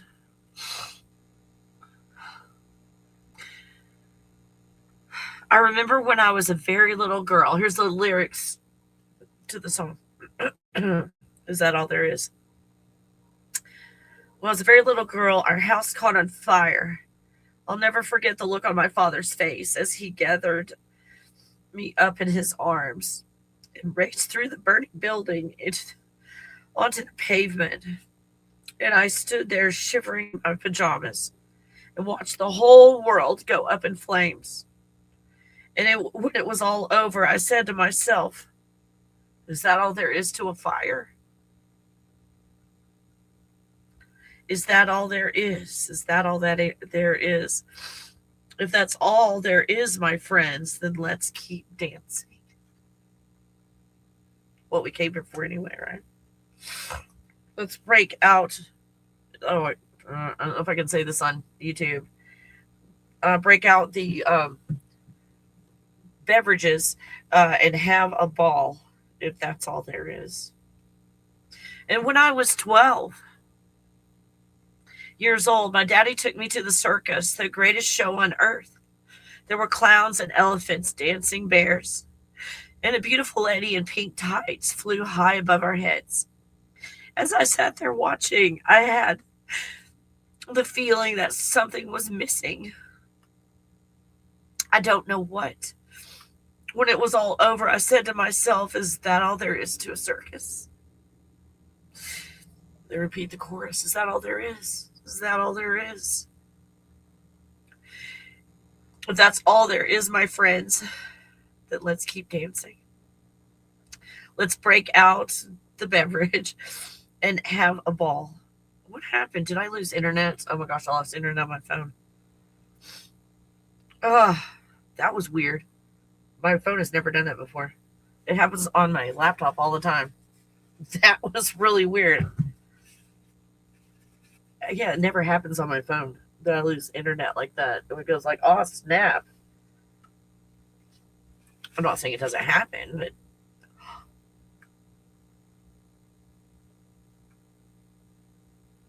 what is going on? That is weird. It keeps shutting down this page. That is weird. Okay, here we go. Let me read fast. And then I fell in love with the most wonderful boy in the world. We'd take long walks down by the river or just sit for hours gazing into each other's eyes. We were so very much in love, and then one day he went away, and I thought I'd die, but I didn't. And when I didn't, I said to myself, is that all there is to love? This movie is so relatable. And it's true, these illusions they build up. Oh, love. You know, you've got all the fantasies, all the Hallmark romances, and the Die Hard movies, the Christmas movie.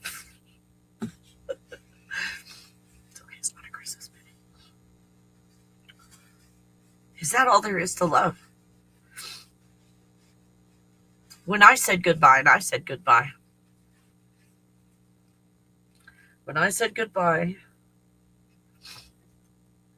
all of my things in life, kind of like a house fire, were destroyed. Everything I'd accumulated in life, including pictures of everybody and myself from birth on, gone. My clothes, everything, knickknacks, inheritance, all the things I inherited, gone. I didn't think I was going to make it. I thought I was going to die.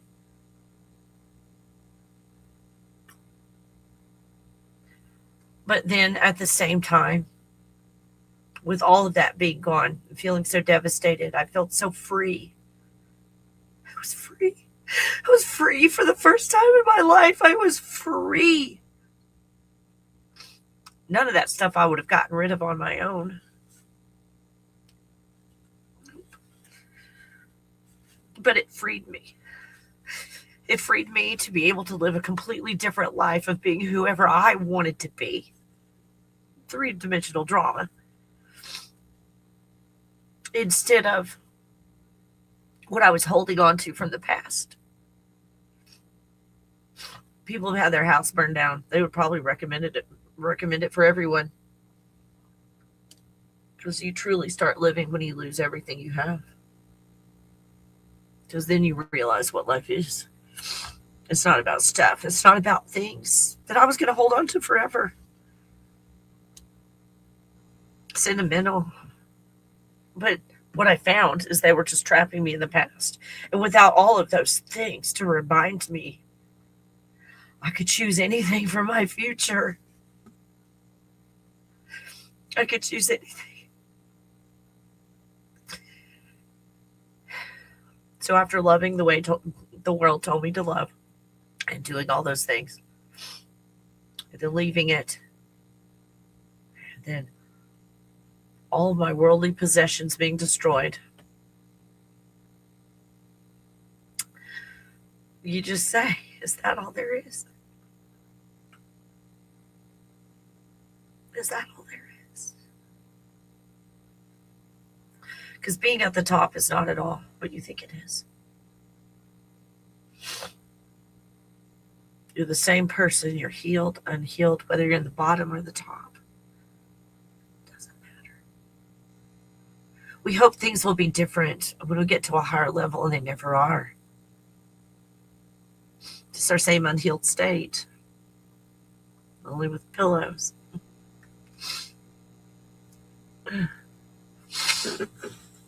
Oh, my goodness, you guys. Been living in isolation for 3+ years, and it's very unhealthy. Not gonna lie. We feel kind of driven there, don't we? But the world is so unpredictable, so I feel it's justified. And, D-weather. Hold on.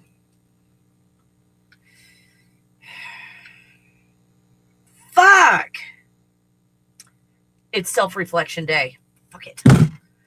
I thought surely today wouldn't be self-reflection. It is. It's self-reflection day. What about if we find, D-Weather,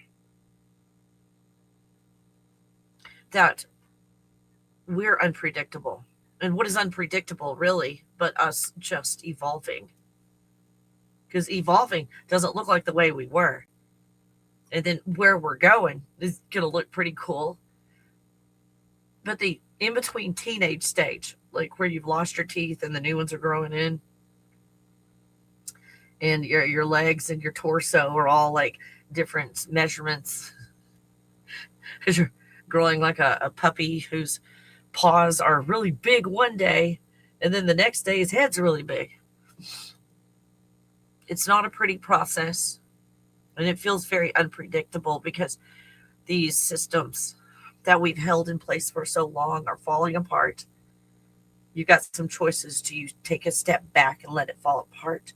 Or do you dive in and push and pull and try and hold it together? That's why our world is still intact. Our world's been gone for a while.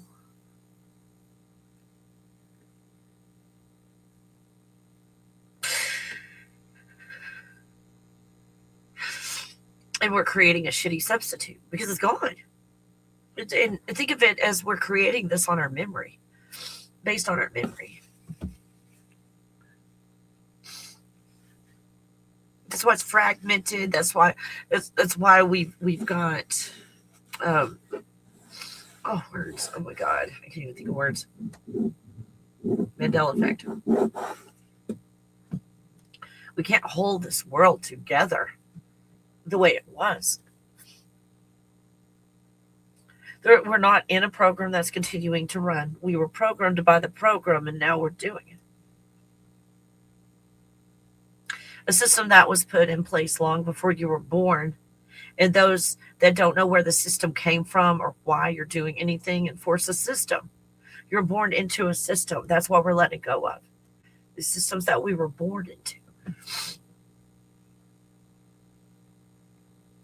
The systems that we were born into. These aren't our systems, and this is not where we're going. And the energy of what's going on doesn't allow for this. It doesn't allow for this at all.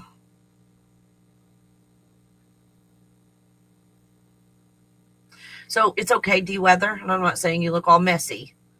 I know I do. I know I'm looking pretty messy in the middle of all of this. The teenage stage with braces and all. And the was it 15? It's about 16, isn't it? When a boy's nose just gets huge. Have you ever noticed that? All of a sudden, a boy will get an enormous nose. It's about age 16. Boom. Whoop, there it is.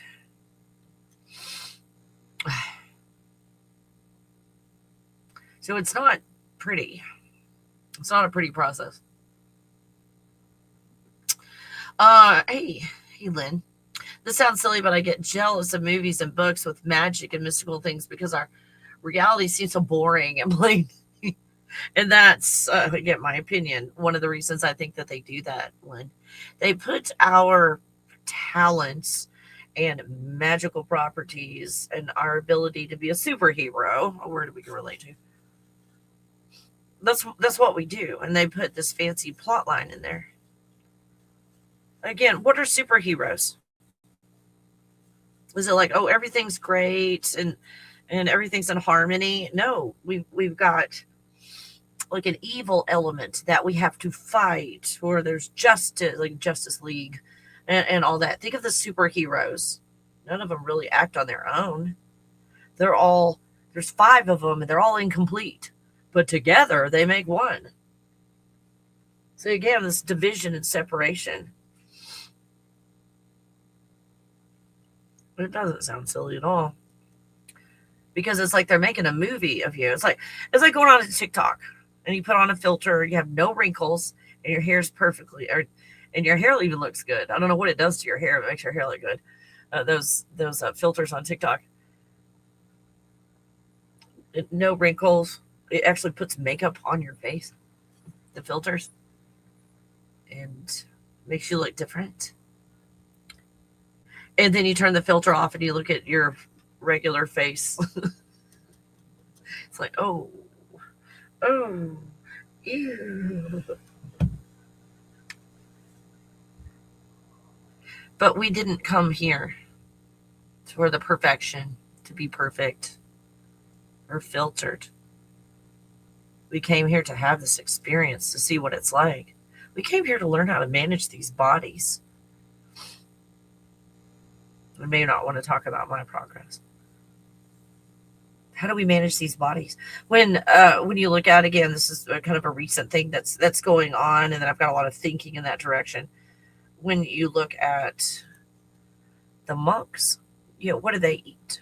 And they, one monk was talking about, like, in the morning they would have either like rice or like oats or something,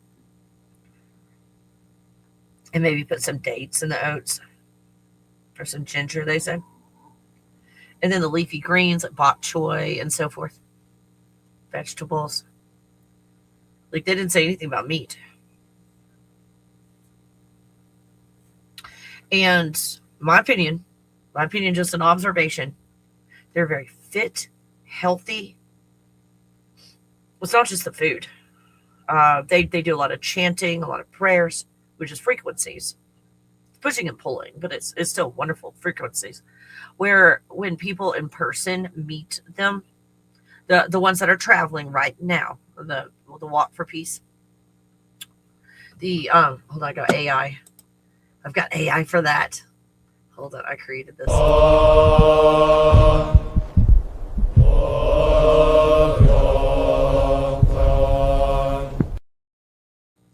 Now, the ones that I've seen them up close on this walk,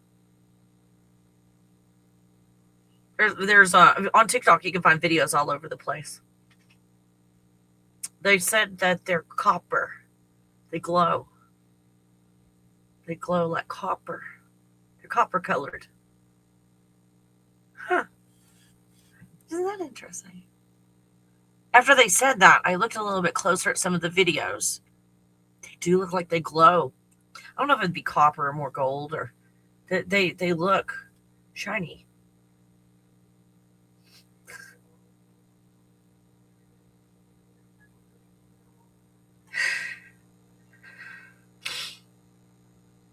Am I the only one that cried when I'm watching these monks interact with people?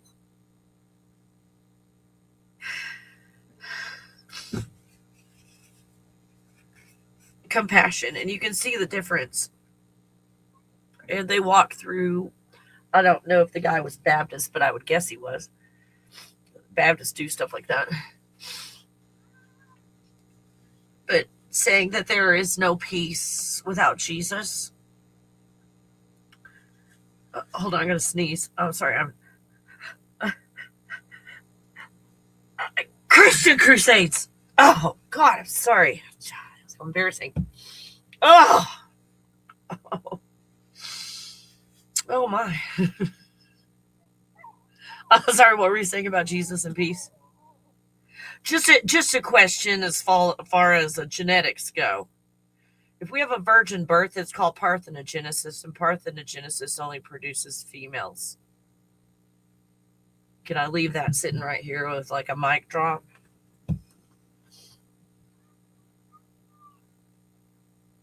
Like, how dumb do you have to be to believe that shit? Oh my God. Holy crap. It's somebody else who got in trouble in Sunday school and kicked out. And talking about their experience, they're like, I was asking questions. Oh, what kind of questions were you asking? Well, and the girl was talking about, growing up on a farm where they're breeding animals and so forth. And I think she had finches or something like that. And they would have to separate the finches. So you wouldn't have, I don't know if I can use that word or not. It says something to do with breeding and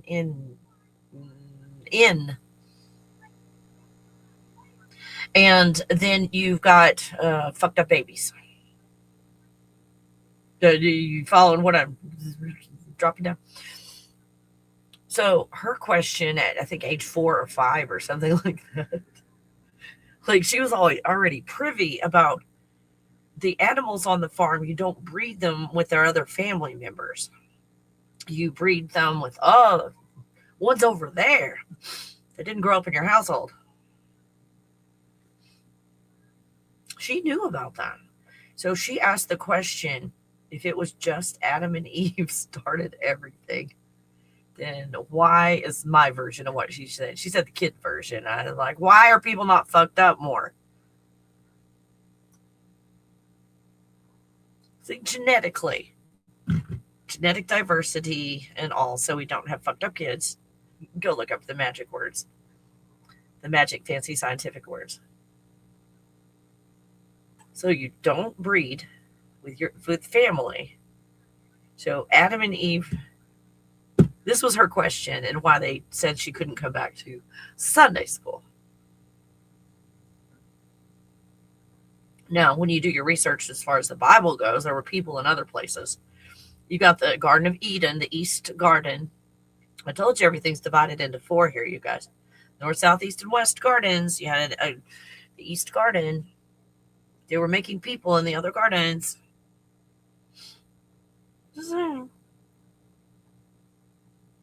Did anybody, it's okay to brag about that in here, anybody get kicked out of Sunday school? I didn't. I kept my mouth shut. Oh, yes, he was swallowed by a whale. That is so feasible.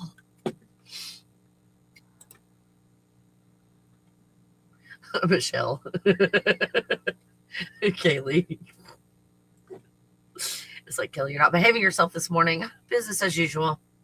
A Simple Life sings okay for dogs. They just need you. You, my puppy. Let's see. Oh. No, and that's why all the books and movies and all that are sensationalized. Is if you don't step into these godlike powers and go and like, magic fingers.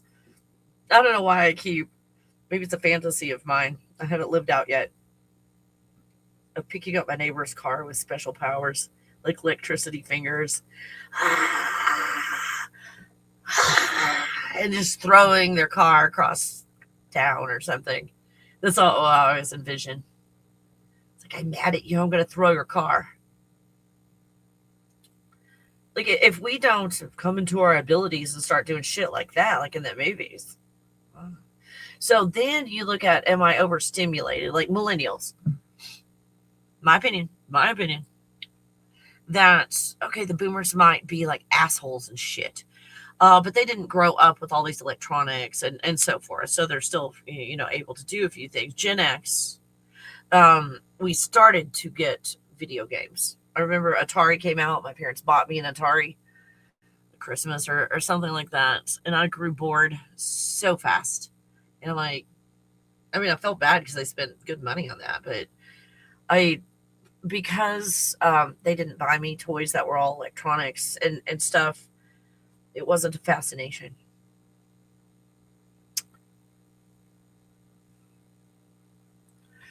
So our generation were introduced to the electronics. So we lived life without computers, and then here came computers. Of life without gaming, here comes gaming. Here comes all of that in the middle of Gen X. So Gen X knows what it's like to be without electronics and without to do things the old-fashioned way. We could do it either way. It's convenient and all that to do things with electronics, but it doesn't have to be that way. And I find that as others grew up with the microwave, I rejected the concept of the microwave because it's just another, piece of technology that I'd rather do without. I'd rather cook everything on the stovetop. Yeah, I'd rather cook everything on the stovetop than to do that.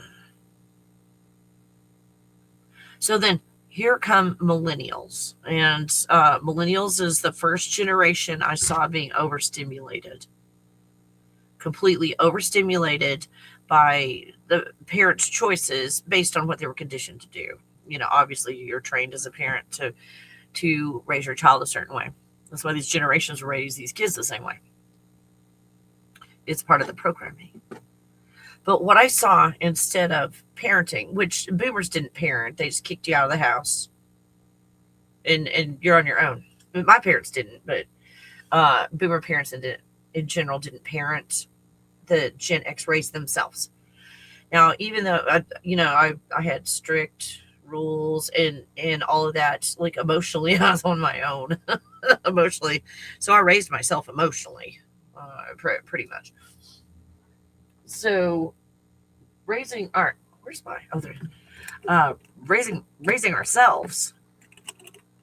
How do you raise a child when you weren't really raised? You were just managed and taught to perform and so forth. How do you raise a child? So the strategy that I saw in avoiding parenting from the Gen X were to park their kids in front of the television, computer, electronics. And for Gen X parents, I'm overgeneralizing. It might be different age groups and all that going through this, but this is when you saw the monitors come out to be put on the back of the seats in the SUVs to entertain the kids while they're taking them to school, to soccer practice, on a vacation, long trips, short trips, and all. We've got instant entertainment. Now, entertainment's a big deal. This entertaining concept. Gen X was not entertained. We had to entertain ourselves. If there was any entertainment, we did it ourselves. That's why we're so imaginative and creative and so forth, that we think outside of the box. Because everything wasn't just dictated to us. So the millennials, you guys, again, my observation, my opinion, you tell me your experience. You tell me if this makes sense. Not only millennials were you guys overstimulated with electronics and parked in front of it as a babysitter to entertain you. Is there any value in entertainment? No. There's no growth. There's no maturity. Did you see that? I'm sure that was just a... Stop! Good grief. So millennials got used to being entertained all the time, and it was instant gratification for entertainment. Movies on demand, even while you're traveling in a vehicle with the monitors on the back seats of the cars. Right? So then if the millennials don't spend time either with other humans talking or out hugging trees or eating dirt or whatever that Gen X did, we were out doing shit, making adventures on our own, figuring things out, how to do things on our own, while millennials were being programmed, overstimulated to the point of wanting more stimulation and can't be without the stimulation. And you see that today it's become so bad with the kids that if you park your young child at a tablet, how convenient, right? Because they stay out of your hair. So you give them a tablet and they're parked there, or fancy phone they're watching on, or whatever it is. What I saw, this is feedback from the teachers. When they went to this, oh gosh, this was a decade ago when it was bad. A decade ago, it was horrible. They were overstimulated with all these electronics and addicted, I guess. Then they come to school. And at school, you have your tablet at school. You don't have your movies, your tablet, your phone, nothing. So what these kids were doing were like, let's say, dopamine withdrawal. I'm oversimplifying what happens, but dopamine withdrawal. And they don't know what to do with themselves because they've never spent time with themselves, with their own thoughts, with their own feelings. Everything has always been directed and programmed. Everything. So they walk into kindergarten class. And when it started, It was bad. But where it's ended up, these kids that are so addicted, they go to school, no electronics. They don't know how to interact with each other because they've only been interacting with electronics and instant gratification. So when you're playing and somebody has a toy you want, kindergarten, yeah, I want that toy. You can't have it. No, give me the toy. This is like, let's say normal. This is normal interaction. No, you can't have the toy. I will tell the teacher. You're supposed to share. The teacher said you're supposed to share the toys, and you're not sharing the toys. That's not being fair. Well, I don't care what the teacher said. I'm going to play with this toy, and I'm not going to share it with you. That's not right. I don't care what you think. Well, I'm going to go tell. So this is like normal interaction that you might have with someone and in resolving conflict and so forth. And this is what the kindergartners turned into. I want the toy you have. No. Kindergartner picks up the nearest object next to them. Sometimes it's a chair. Bam! That's the first reaction. Is to take the kid out that won't give him the toy. There's no discussion. No, I'm telling the teacher. It's like brute force. Give me the toy. Okay, now these kids now are in the dating pool. Does that explain a lot? Ladies, they're in the dating pool right now. They're over 18. This is a while back. And they're worse now, but these were the ones that did that. And I'm recalling the years that I was told this information, and when they were in kindergarten, they're in the dating pool. And nobody's picking them. What was that? The fuck was that? What kind of a bark was that? Like, if you're gonna bark, like, rah, rah, rah,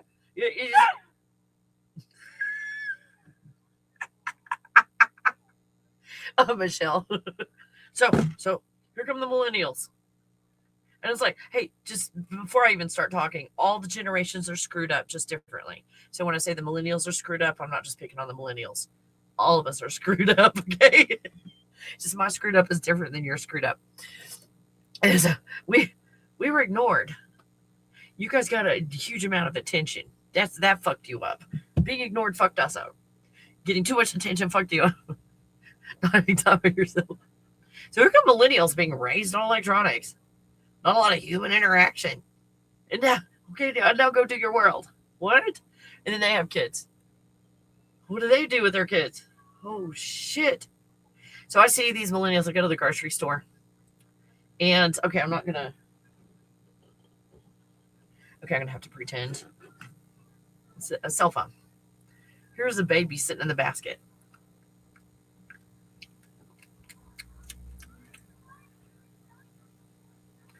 A baby that's so young it chews, it puts everything in its mouth. And they were handed a phone to play with. And I'm like, why did you just give your child a phone? They're chewing on it. Oh, well, what am I supposed to do? I'm like, don't give them the phone. Like, don't give them electronics. Like, you can say no. And I'm not saying we were the best parents. My way or the highway, right? But then it got to the point of where the kids were demanding entertainment, demanding all kinds of stuff.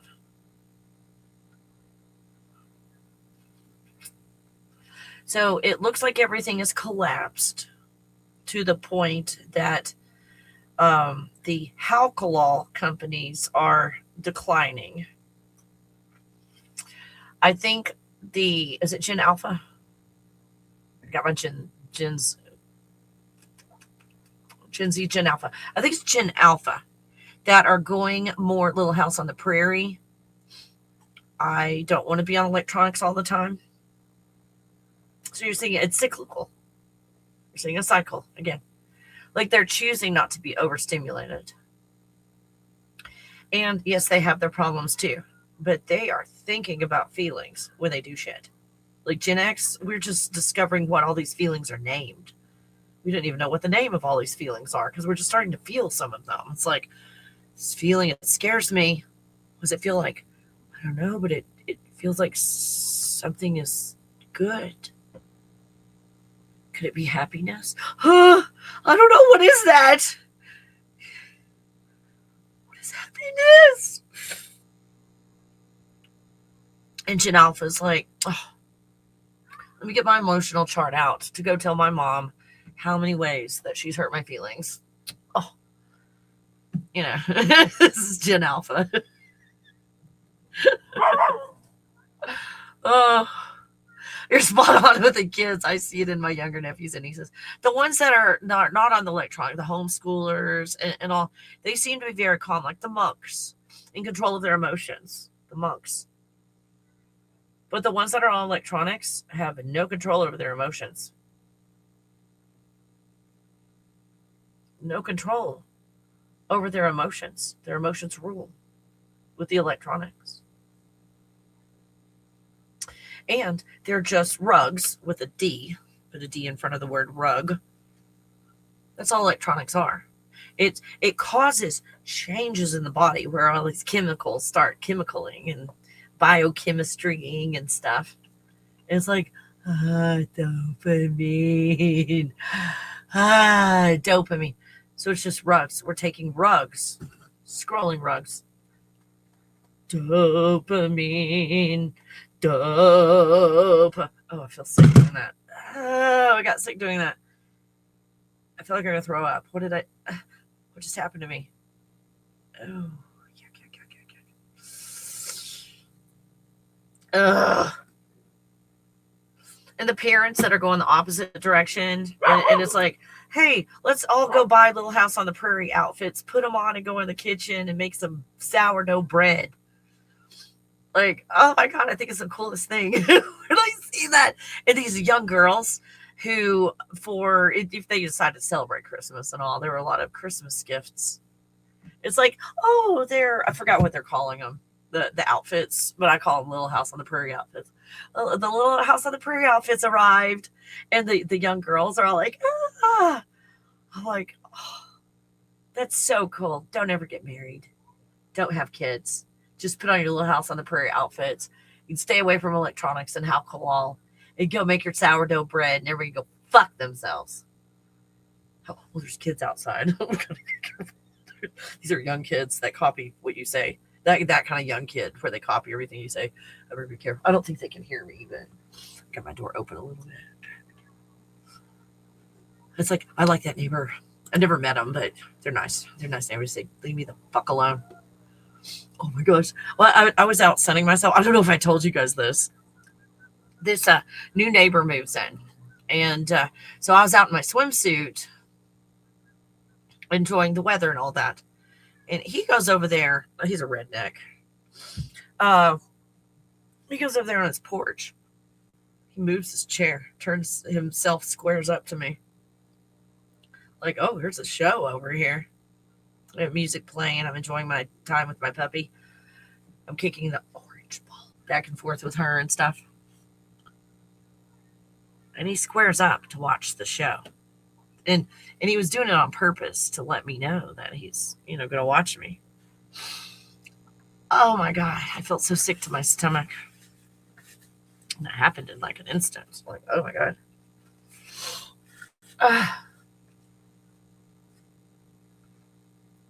So I was like, oh, hell no. So I moved my whole operation to, there's like a pine tree right here. I think it's a pine tree. Yeah, it's a pine tree. And so I moved everything to where the pine tree was in between us. It pissed me the fuck off. Trash. So he's coming out talking to some woman on Tinder. So he's on a dating site. That's so disgusting. People think, oh, that's just the modern way to meet people. No, it's not. It's prostitution. Ladies, get off of the dating apps, ladies. You are the commodity. You're the prostitute, and you're not getting paid. And if you're going to do the job, fucking get paid for it. If they're going to lie to you, and they're just one down your pants, don't give a shit about you. Fuck that shit. So this guy's on, that's so nasty. Like, if I find out anybody's on a dating app, they go to the bottom of the list. They're like trash. Those are trashy people. Nasty, gross. And then it's promoted as, oh, this is just the way you meet people. You can't meet any people if you don't do it. Then don't meet anybody. Then it was not meant to be. If you have to become the commodity, the prostitute, you're being used, ladies, and you're not getting paid for it. Just like ladies' night at the club. Oh, ladies come in free. You're getting used to bring in the guys. They're a commodity. Dating apps don't work if you're not on them. Put them all out of business. It's better to be lonely. Opinion alert. It's better to be lonely and all by yourself, not married, not dating. Every guy that I have seen on a dating app is worthless.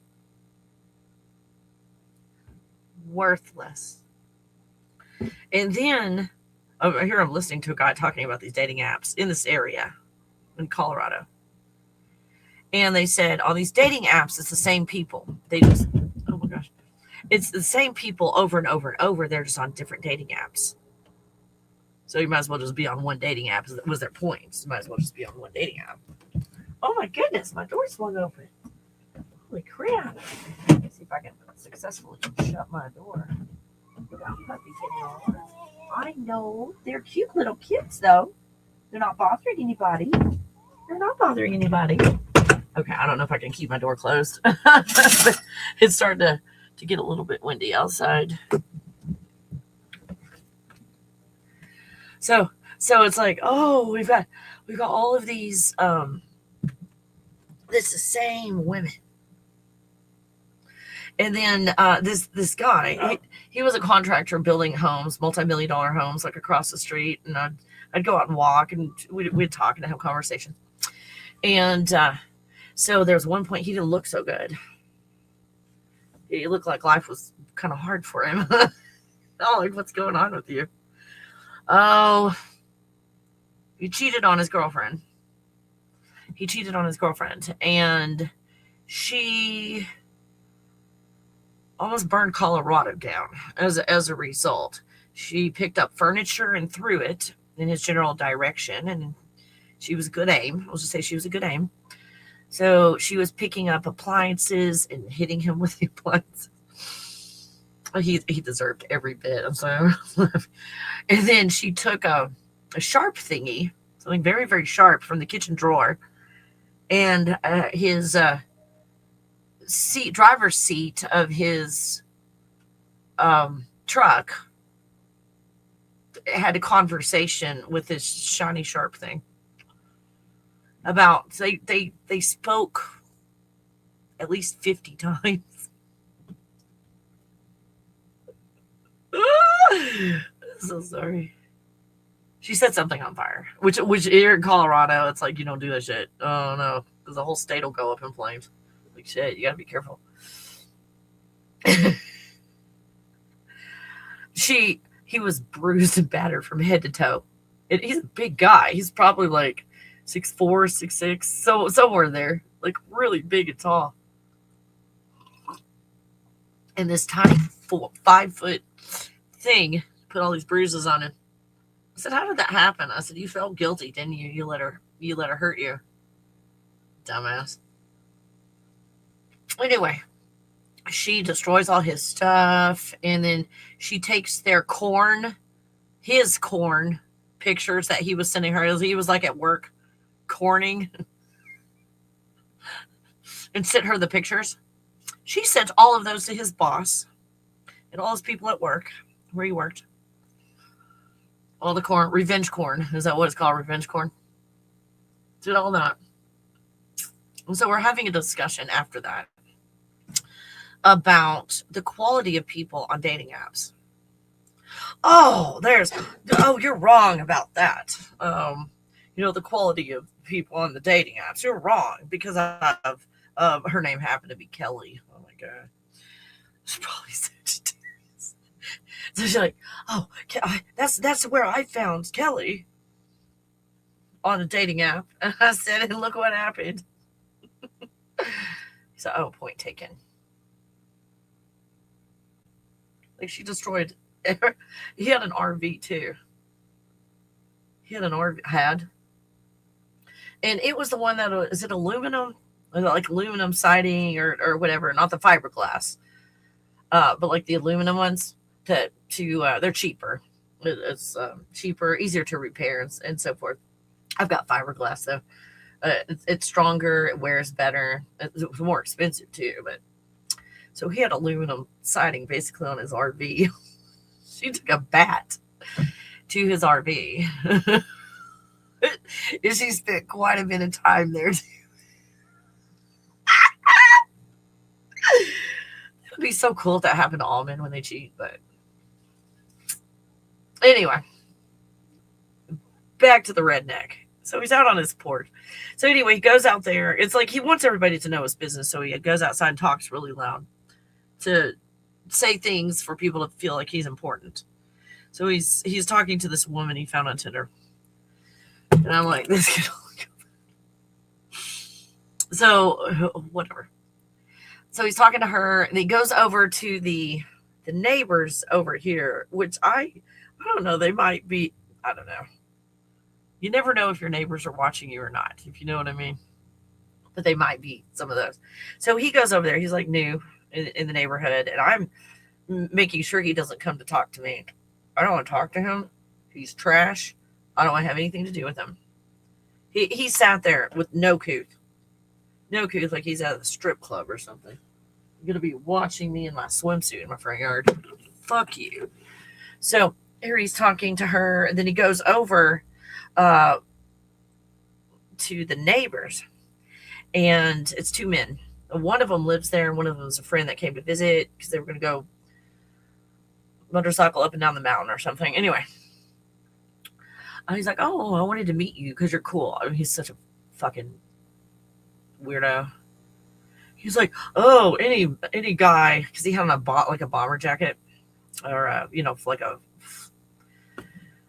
for words, airplanes, old-fashioned airplane kind of jackets and stuff. Anybody that has a jacket on like that, I just have to come meet them. I'm like, I can't use the word I want to use. I got in trouble on TikTok, and they shut down my account for 3 days for using a certain word that everybody used in the Gen X. People are so sensitive. Fuck. Anyway, so he's being that word. It starts with a T, and it might be in the movie E.T. They were playing cards with the... I'll let you figure that out. It rhymes. Ugh. That's what I think of him. He goes over there, and he's like, oh, he met her on Tinder.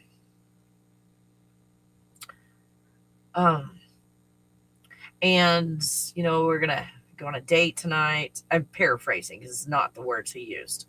I'm using words I can use on YouTube. We're going to go meet her tonight and knock her socks out of her boots.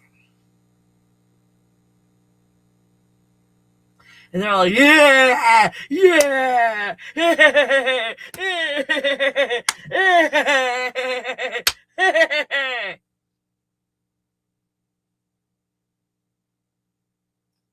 I actually got to see guys do that. He's going to go knock the socks out of the boots with a woman, or potentially. And they were all acting like somebody won a football game. They were high-fiving each other. I wanted to call. I didn't know who that woman was, but man, I had the urge to call her and to say, do you know what this man is saying behind your back and the way that he's treating you, disrespecting you to other men? And the whole goal of the evening is to fit his pencil in your pencil sharpener. And they were high-fiving each other, talking about him potentially doing that to you.